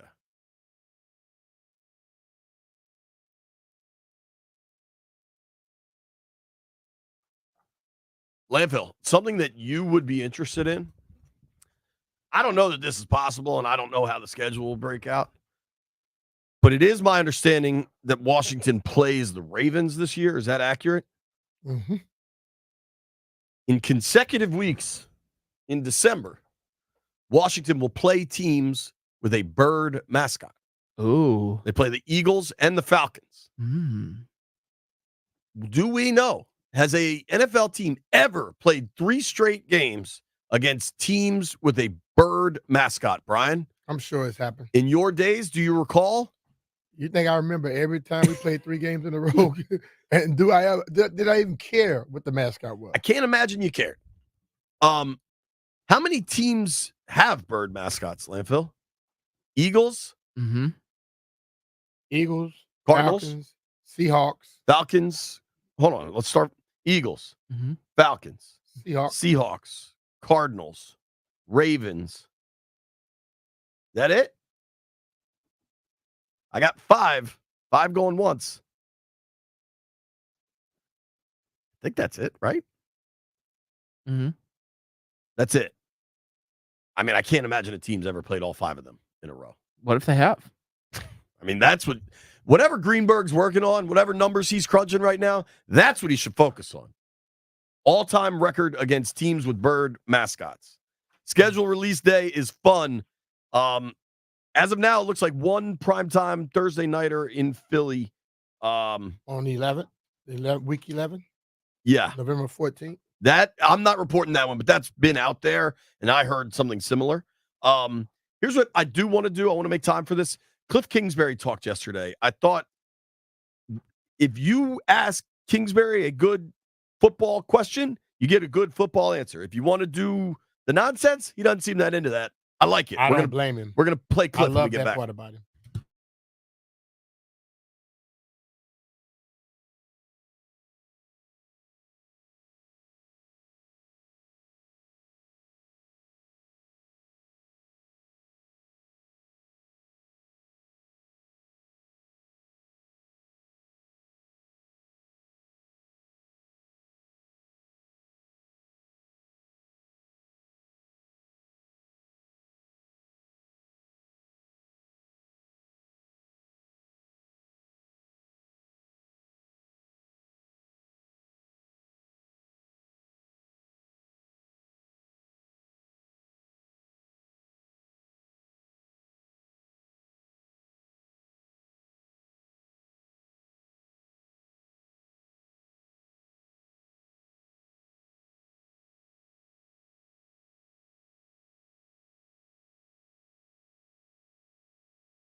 Billy Preston. Billy Preston. Shout out to Billy Preston.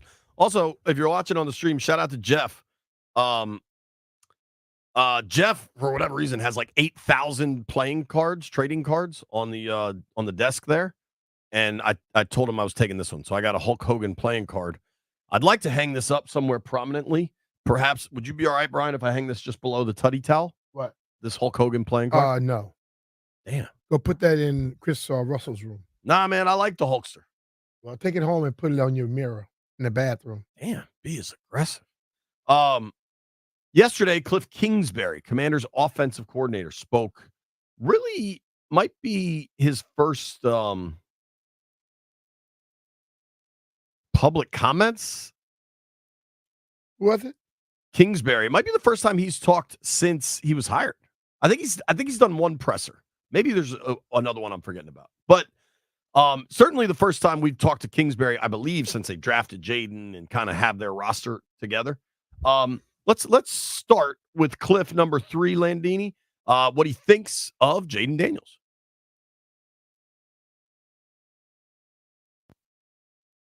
It's early, but what do you think of Jaden so far? He's intentional in everything he does, which I like. That's what we had heard about him coming up, and that's what he's been since he's been here. He's been focused, intentional, and got to work. So that's been fun to be around. Fun to be around. Intentional is such an intentional word. I like that. Like, this dude is obsessed with football, and he's totally super focused. But you know what? When you say somebody's obsessed with something, it sounds negative. But you know what? When you are the tool that's used in your profession, you should be obsessed with it. You know what I'm saying? Yeah. And I think he's just dedicated to his craft.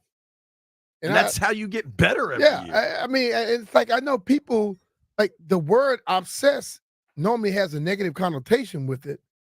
But no, this is a guy who, I'll say it a different way, he's dedicated to his craft. And that's what the hell you want. You don't want all these guys that are supposed to be quarterbacks, but guess what? They want to be hanging out more than all the other players. They don't want to spend extra time. How about the football players that really don't like football? You know what I mean? You got to love what you're doing if you're going to be damn good at it. Now, we talk so much about Jaden that I was kind of interested to hear Cliff talk about some other guys. Number 13, Landini, is Kingsbury talking about, because we talked about Wagner early in the program. I think the front office, Peters, Quinn, whoever you want to credit, was intentional in some of the guys they brought in. Mm-hmm. Think about veterans like Austin Eckler and Zach Ertz and what they can bring to a program. And then with guys like Austin and Zach, what kind of little things can they impart to the group out here?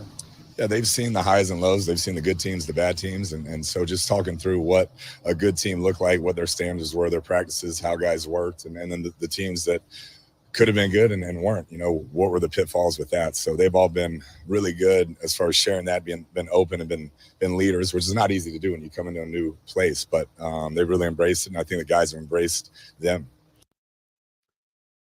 I like that one. And there were a couple, like, we keep talking about the energy and everything from the coaching staff, right? I think it's almost more important to hear the coaches talk about it. Zach Ertz was really good about it. Give me 15 and then 16 if you can, Landini. This is Cliff talking about the staff he has joined in Washington. And you've been a head coach, you've been other places. The vibe here, we've all been here and seen the downtimes. What's the vibe you're getting from your entire staff? Yeah, DQ sets the tone, DQ and AP.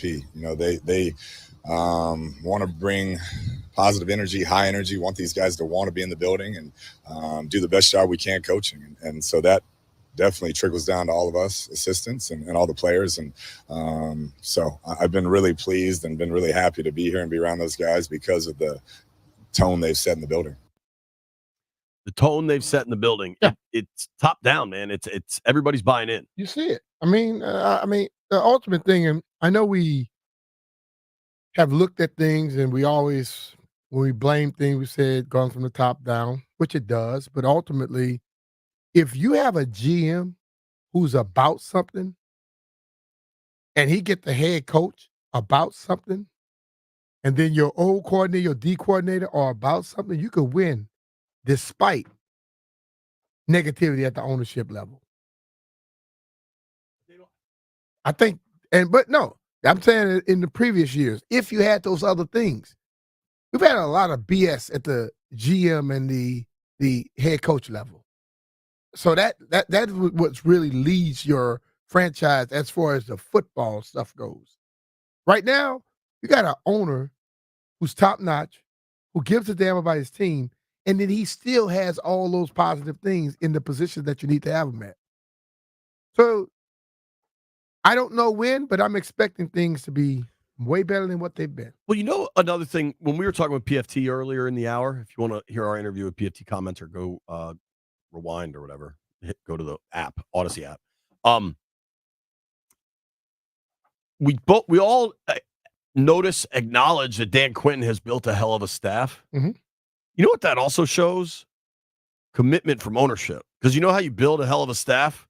You have to pay these dudes. Yeah. like, but I told you when you're I not leaving the Niners to come here unless you're getting a raise. When I talked to Adam at the Super Bowl at the Commanders event, and I was like, "Man, y'all getting some good coaches here." He said, "That's all because of Dan."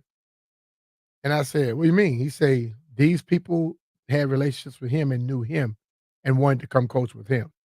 It wasn't like all of my connections. You know what I mean?" Yeah. So you got to give some level of credit to that. Yeah, I agree. It's last one, because I think this is what's most important, right? Is Jaden, is how you make it work with Jaden. And I think if you're Cliff, Cliff was a quarterback, has developed quarterbacks, Baker Mayfield, Patrick Mahomes, Kyler Murray. He worked with Caleb Williams last year. Mm-hmm. But part of developing, there's a reason you don't learn engineering in third grade. You have to give people information. You have to meet them where they are, right? And Jaden is just getting used to the NFL. So I'm curious how you bring information along slowly to somebody that's really gifted. I thought Cliff gave a great answer. Yeah, that's the hard part.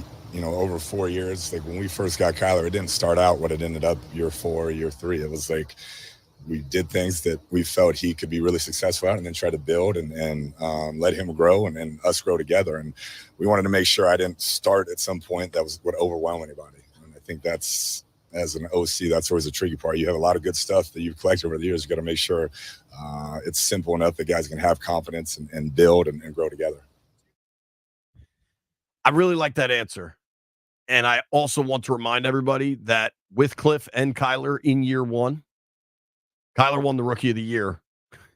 And by the way, Jaden Daniels at that point in time was living in Arizona at Arizona State, which is in Tempe, or Tempe as some people call it, which is right there in Phoenix. And that Cliff and Jaden have all said, "Oh yeah, we knew Jaden when he was at ASU when it was me and Kyler in Arizona." Yeah.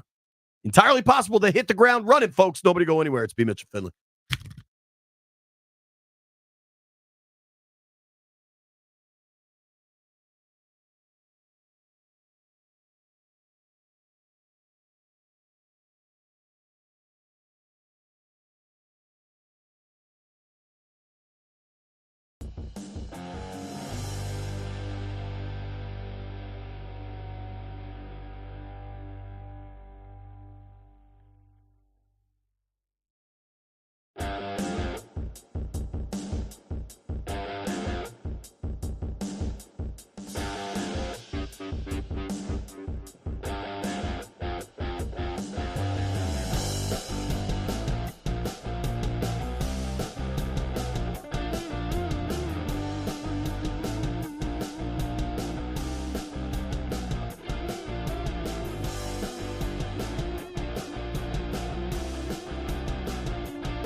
BMitch and Finlay, 1067 The Fan. If you're watching the stream, you see a weird-looking fella. It's Denton Day's theme music.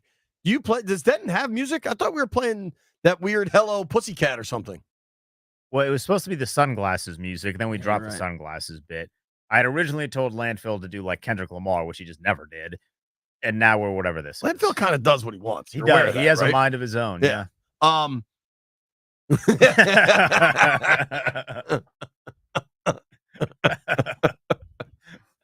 This should definitely be Denton's song. Like, let me get one more chorus of that.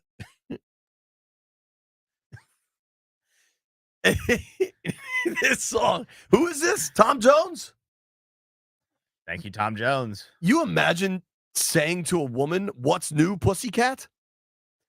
I cannot. I think you go to jail. Now you definitely would. I think times were different when Tom Jones wrote this song.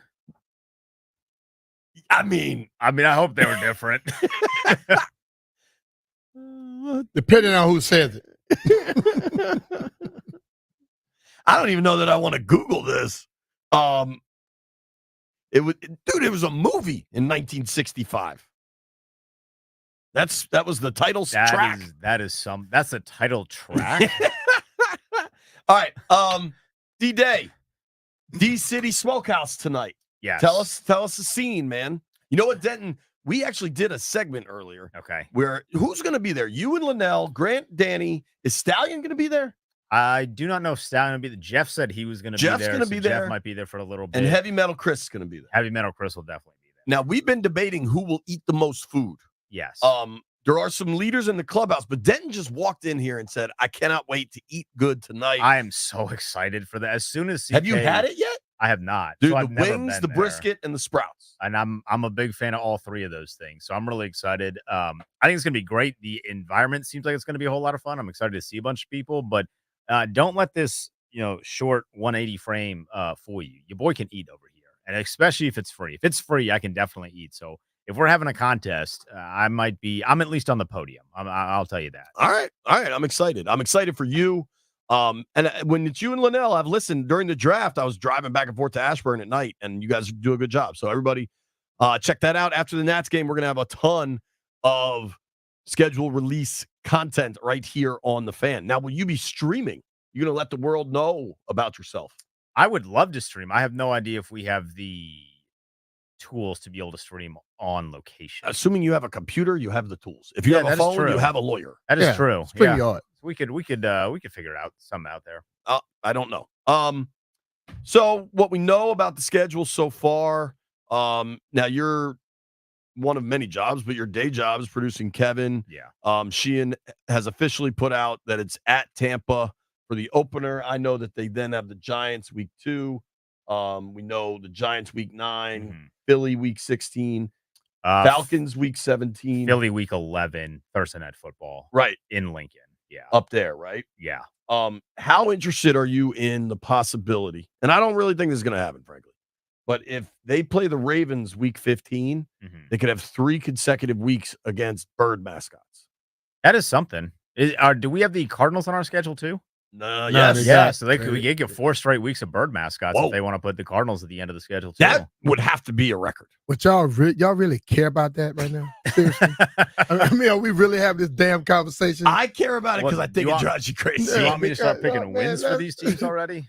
I mean, you're going to have 2 hours to do that. I mean, I'll do it today for sure. We're going to have our wins and our way too early wins and losses. But the bird mascot thing is funny. What do you make of schedule release day? Just the wild excitement. It's a phenomenal way for the NFL to flex its muscles, saying we can literally do anything and you will watch. Especially because now they leak them all ahead of time. So like we know nearly half of the schedule already, and we're still going to be paying attention to when the whole thing drops. So the fact that they've taken this day over this random Thursday or Wednesday rather in the month of May and just made it their own is impressive. It is just during the NBA playoffs too. They to hell with the NBA. We are going to take a day from them. They already took Christmas. Now they're doing the schedule release thing. It's very impressive. It shows the NFL is king in this country. I heard the delay. Everybody was expecting schedule release last week. I heard the delay was specifically to get the Netflix deal all the way locked in for Christmas. Right. And the Christmas scheduling is really difficult. You know what I mean? Because they have to, not only do they have to get a Wednesday game in, Mhm. but they have to get all those same teams to play the Saturday before. Yeah. So that's like, it's one thing to go to 17 games and now you have an odd number and like all these things, but to lock in Christmas like a Wednesday to a Saturday is pretty damn That's tricky. pretty. By the way, how about that Netflix deal? What are they paying, like $150 million per game? That's insane. You know how much money they make off of a game? I mean, that's crazy. But Believe me, if they paying 150, they making more. they're making more than that for sure. That's just a massive number. It really puts it into perspective again that the NFL what just they draws know so is much money. everybody's going to watch Christmas Everyone. or watch football on Christmas. Yeah. Do we know the Christmas games yet? Yeah, it's going to be Kansas City and Pittsburgh. I think that's the first one, and then it's going to be a playoff rematch with Baltimore and Houston in the second one. That one's going to be fun. And is that all of the games? Yeah, just 2. All right, so we know we're not working Christmas. Right. Yeah. No Christmas, no Thanksgiving. So we got our holidays peaceful this year. Kansas City, Pittsburgh on Christmas, where the whole world's at home, is going to do the biggest number outside of a Super Bowl we've ever seen. That's going to be the biggest, although it's Netflix. So how the hell do you count that? Yeah, it's Netflix. So I don't know how think they're going to about do that. their ratings. But like, if you think about it, so the game with us and Dallas last year was like, what, 40 some odd million people? If you get Kansas City with Patrick Mahomes and the Steelers and that fan base, you're looking at least at 45 million people, assuming everybody gets Netflix. Especially now that Netflix is they've done that. A lot of people gonna get it for that those games. I promise you that. And probably cancel. It'd be a mass cancellation on the 26th. I think the Peacock playoff game, NBC got something like 13 million people to sign up for Peacock so they could watch it. Yeah, and they had the Chiefs on that one for Taylor Swift, which again, that's not an accident. Assuming that Travis Kelce and Taylor Swift are still dating and she's still going to games, that one being on Netflix. All right, so dude, this just got sent to me via somebody on Twitter. So thank you to whoever sent this to me. Mike Scaff. This is intense. It's a Google document with every schedule leak so far. I mean, some of these teams, their full schedule's out. Philly's full schedule is out. And the Tampa's. Bucks. Yeah, Tampa's got leaked. That's how we found out that we had them. Okay. What that guy was saying. And it looks like the Giants is fully leaked on here too. Wow. So Washington's actually done a pretty good job thus far. I mean, there's only 6 games out so far. Yeah. 7 maybe. This is so remarkable how obsessive we get trying to figure this thing Trying out. to figure I this have out. the whiteboard going. Yeah, and we're literally going to get it in 7 hours. Right. And it's for games that are 5 months away. Yeah. The power of the Shield, man, is unmatched. Let's talk a little actual football. Mhm. I know you are consuming all of the content coming out of OTAs and rookie mini camp. Any pleasant surprises for you yet? I mean, obviously Jaden Daniels the big one. I thought the Marcus Rosemary Jackson seemed to have a good rookie mini camp. He had a hell of a catch. Yeah, everyone's gonna love the catch. He was really good at Georgia. He was not known for Yeah, dropping why did passes. he end up going? He wasn't. I don't know if he was as explosive. He doesn't have a lot of like the intangibles, so to speak. But he was really good at catching, which is pretty good for a wide receiver. He didn't drop a lot of passes. So that's going to be beneficial. You know what I laughed at? Everyone freaked out about those side-by-side comparisons with Jaden Daniels and Drake May and release point and all those things. You were there, and I'm sure we've all seen these videos. Watching Jaden Daniels throw next to Sam Hartman is like watching two guys playing two different sports. Jaden Daniels, I mean, Sam Hartman's a good quarterback. Don't get it twisted. Like, he's a good quarterback. He played high-level football in the ACC. But watching him throw next to Jaden Daniels, those two guys are in completely different leagues. Yeah. I saw the same thing. It's like the ball jumps. One from ball Jaden. jumps off of hand, the other guy like he has to force it. He's forcing it. Throwing some shoulder in there. He's forcing it. Wow. Dude, when Jaden, most of the time it looks effortless, but I saw a throw yesterday in 7-on-7, and it's rainy and it's wet. That really stood out to me. Mm-hmm. And B, you know this better than most. In 7-on-7, when there's good coverage and a play goes more than like 2 or 3 seconds, basically the play is dead. Mm-hmm. There have been quarterbacks in the past here that would then run, which is just really stupid, but fans cheered for it, and quarterbacks in the past liked that. How annoying was that when we used to see that in Richmond when they'd run when he would take off? You remember that, B? When he would take off running? Rob, I Yeah. couldn't stand that. Totally couldn't stand that. I mean, dude. Anyway, but Jaden, you could tell that clock in his head was like, all right, ball's got to get out. And he rarely seems to really like step into it, but he had to step into a tight window throw, kind of like on the hash, on the near hash to him. And it was a freaking laser, dude.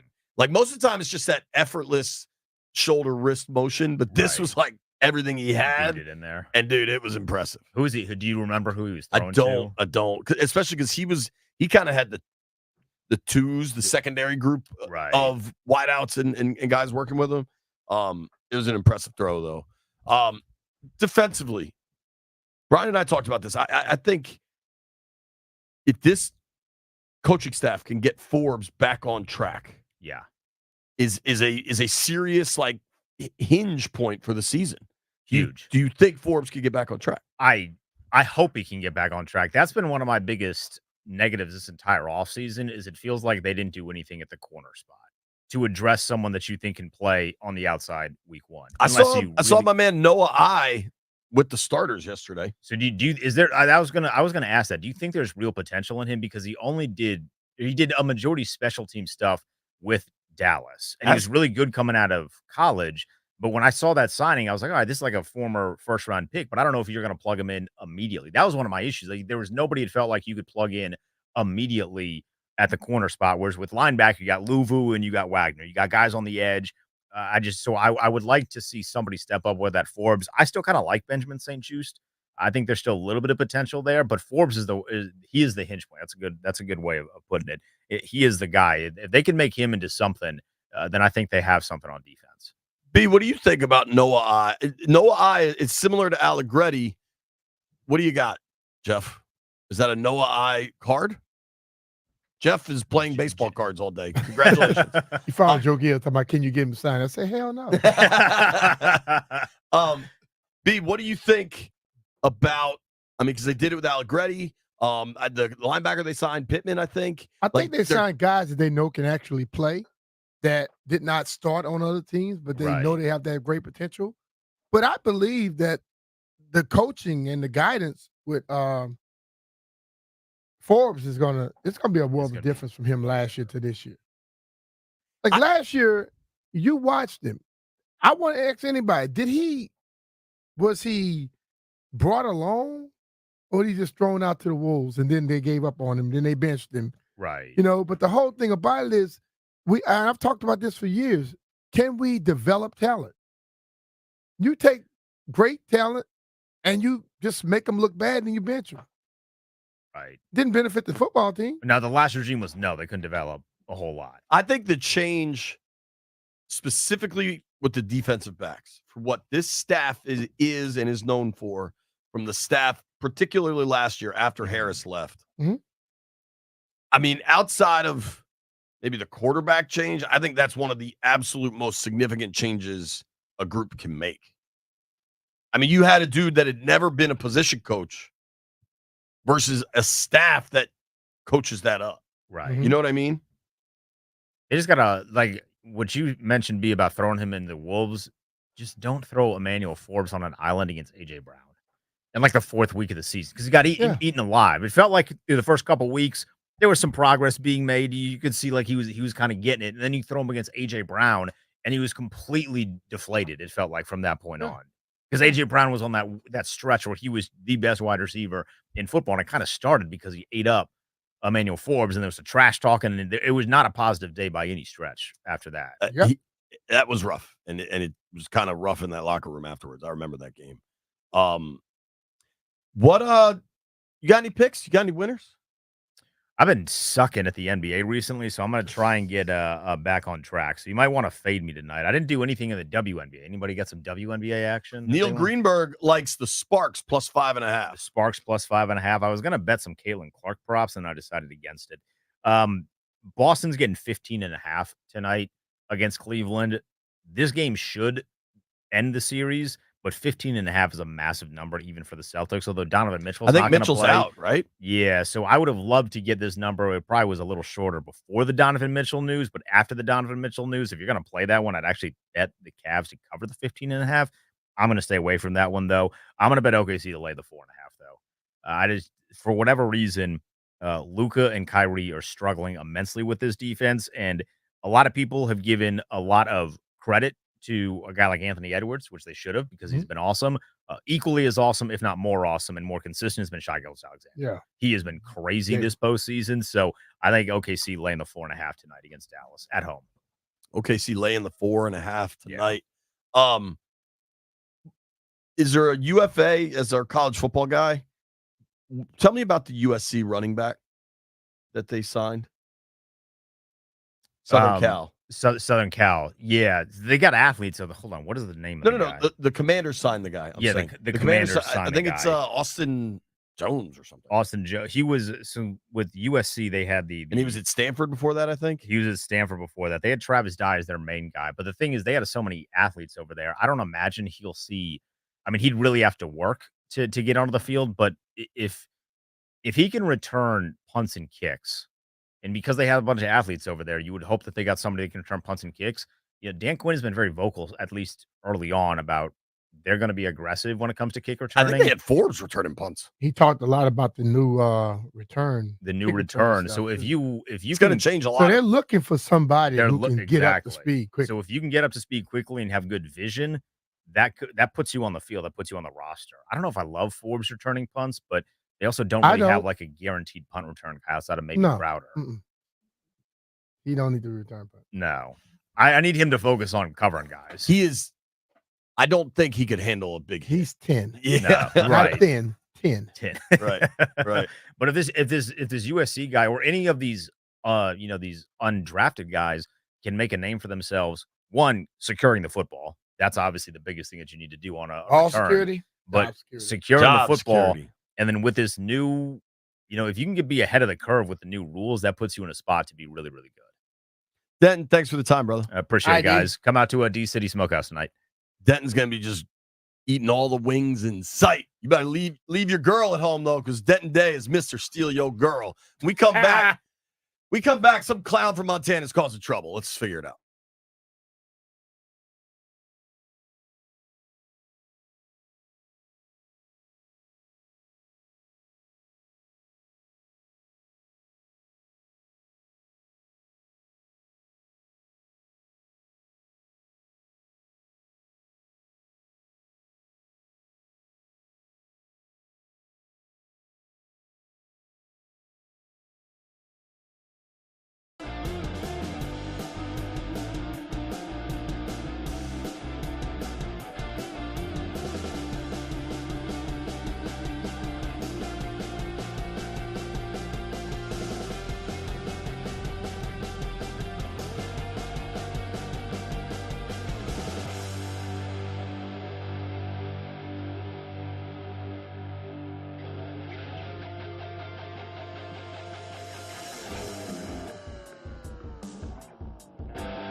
on 106. What up?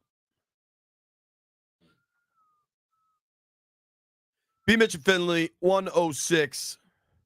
Jeff and Landini going nuts. We got to get some cameras in there. I want to be respectful here. I've been pretty clear that I hate the process surrounding RFK Stadium going back into the hands of the city in which it's housed. Let's try to do this appropriately. What's the senator's name, Landfill? Daines. Okay. Mr. Daines from Montana is threatening to block legislation to at least get RFK Stadium back into city control. It's kind of a unique reason. Let's let the Montana senator have his say here. What I'm demanding here is very straightforward, that the new team leadership and the NFL sit down with the Wetzel family, sit down with the Blackfeet, sit down with tribal leaders, and find a way to properly honor the history of the logo and the heritage of our tribal nations, and to rededicate the organization as an advocate for Indian country. Okay, that's enough from Mr. Daines. Here's what I know. He said it was straightforward, and he gave you 4 different things they want you to do. Yeah. So the Wetzel family that he referenced, is the dude that drew the old logo, and Dane says the old logo is based on Chief Two Guns White Calf, a member of the Blackfeet tribe. Okay. What I know is the team has had productive discussions with the Wetzel family to try to move this forward. They're not going back to the old logo, dude. Are you out of your mind? Like, that's not what he's saying. He didn't say that, but I think this is just a guy trying to promote himself off of an issue. And I would not believe that one guy can stop it. Unless they just got one person voting on this. Because I think if this thing is already starting to go down the hill, his ass going to get ran over. agreed. I mean, if they're already talking to the people, the hell, why does he have to feel like this is not for politics anymore? We got to learn as citizens of this country, when people start taking issues, making it political issues when it's not, we can't allow that anymore. It's not a political issue. It's a dollars and cents issue. I know you don't have an NFL team in Montana, but they got money that reach. Keep talking. The team is talking with the family that needs to be honored and perhaps financially compensated. I don't know what they're asking for. I have no idea. But I know the team is working with them, with the family. I think Senator Daines could politely exclude himself from the conversation. Yeah. He could dive head first into, what you call it, receptacle 13. Now, is that good, Landini? You want us to keep going? I don't want to be disrespectful to a United States senator. They're disrespectful to us? That's true. To hell with that. I couldn't be less interested in this. I care more about the tweets that Jaden Daniels' agent liked from 3 weeks ago than I do this nonsense. Now, what is far more important for the folks on the stream, I got a new brand of honey roasted peanuts. These are actually called honey glazed peanuts, Landfill. Jeff, you want to come in here and grab some nuts? Please. Landfill wants to try them. Live nut tasting. They are, you want to try one, B? No. I'll leave that to y'all. They're good. Here's what I can describe. I'm not a peanut guy. I just tell you straight up. Appreciate you letting me know, man. All right, Jeff, you want to try some? Here. They are good. I'm usually a Planters man, and the Planters honey roasted are just like a real light honey. These are almost like eating candy. I don't know how to describe it, but the great Landini has, I believe he has the nuts in his mouth. I've got some nuts. All right. I eat a lot of nuts. I'm a connoisseur. I mean, they taste like honey roasted peanuts. But you don't think they're almost candied? No. There's too much honey roasting. Not enough salt. Not enough salt might be right. Maybe that's the issue. All right, let's run through what we know from the NFL schedule thus far one more time. Week 1, Bucks on the road. Week 2, Giants at home. Giants in New York, week 9. That's the first weekend of November. Depending on the weather, Brian, we still might be able to play some golf. When? First weekend in November in New York. Steelers here, November 10th. That is week 10. Week 11 at Philly. That's a Thursday nighter. They play Philly tough. I kind of like that. This is new to me. Week 15, B. How you feel about Christmas on the Bayou? New Orleans? Week 15, December 15th at New Orleans. I'll take that. I've never seen Bourbon Street decorated for Christmas. I have. I've seen it decorated for other days, too, and we thought it was Christmas. Think about... It was Christmas on Mardi Gras when you have beads. Sure. You get a lot of gifts. Think about what the... Buckle up, man. So that's a real thing? I'm not reporting it, but it's out there. All right. Well, I think somebody from New Orleans is reporting that. It looks at the last 4 games based off of the things I've seen. New Orleans, Eagles, Atlanta, Dallas. New Orleans, Eagles, Atlanta, Dallas. Yeah, that's what it sure appears to be, man. So the only other, they open at Tampa. I guess we're waiting to find out when the at Dallas is, just for you and I travel purposes. Yeah. We're still waiting to find out when we go to Dallas, then when we go to Arizona, right? Because all the rest of those, I mean, we're driving to Baltimore. I guess we got to fly to Cincinnati. I don't know. Have you ever been to Cincinnati? I've been to Cincinnati once, and you fly into Kentucky. Wasn't Cincinnati where there was like a stripper pole in your bed in your hotel room? That was Cleveland. Ah, okay. That was Cleveland, where the shower was in the middle of the room. Yeah. It was very odd. It was quite odd. Have you ever heard of this restaurant, Jeff Ruby's? I think I got a restaurant for us in Cincy. Oh, we'll find a place to go to. Yeah, so I mean, the only travel games we don't know at this point, Arizona, Dallas, because everybody else, if you're looking at, well, I guess we know the Giants in Philly, but the Ravens, you'll just drive to it. Puzzle will be solved tonight, folks. We'll have a ton of live coverage right here on the Fan. Grant and Danny starting up at 5:30. Then Denton and Linnell doing a scheduled release special. All of that live from D City Smokehouse. That place is banging. Florida Ave. I want to say it's like 3rd in Florida, something like that. Northwest. The food is really, really good. Go hang out with those guys. They make their own daiquiris too, B. Great smoked turkey. Make their own daiquiris. I think they're called D City daiquiris. Daiquiris. You know, for all the talk of you making daiquiris and this margarita machine, I've never once had a BMitch made daiquiri or margarita. When you came to my house, you were already drunk. Facts. So were you. I was at my house, though. Thank you to everybody that listened to the program. Next time you come, I'll make sure we have that. My man. CK, if CK give me permission to bring the margarita machine in here, I'll bring it. We could have like a margarita machine summer luau. I think, I know BMitch is hostile to Mimosa Mondays. So we're not doing no damn mimosas. One day we make it Margarita Machine Monday.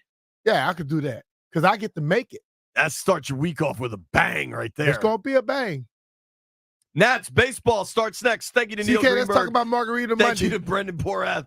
Thank you to PFT Commenter. If you made it this far, I owe you a margarita.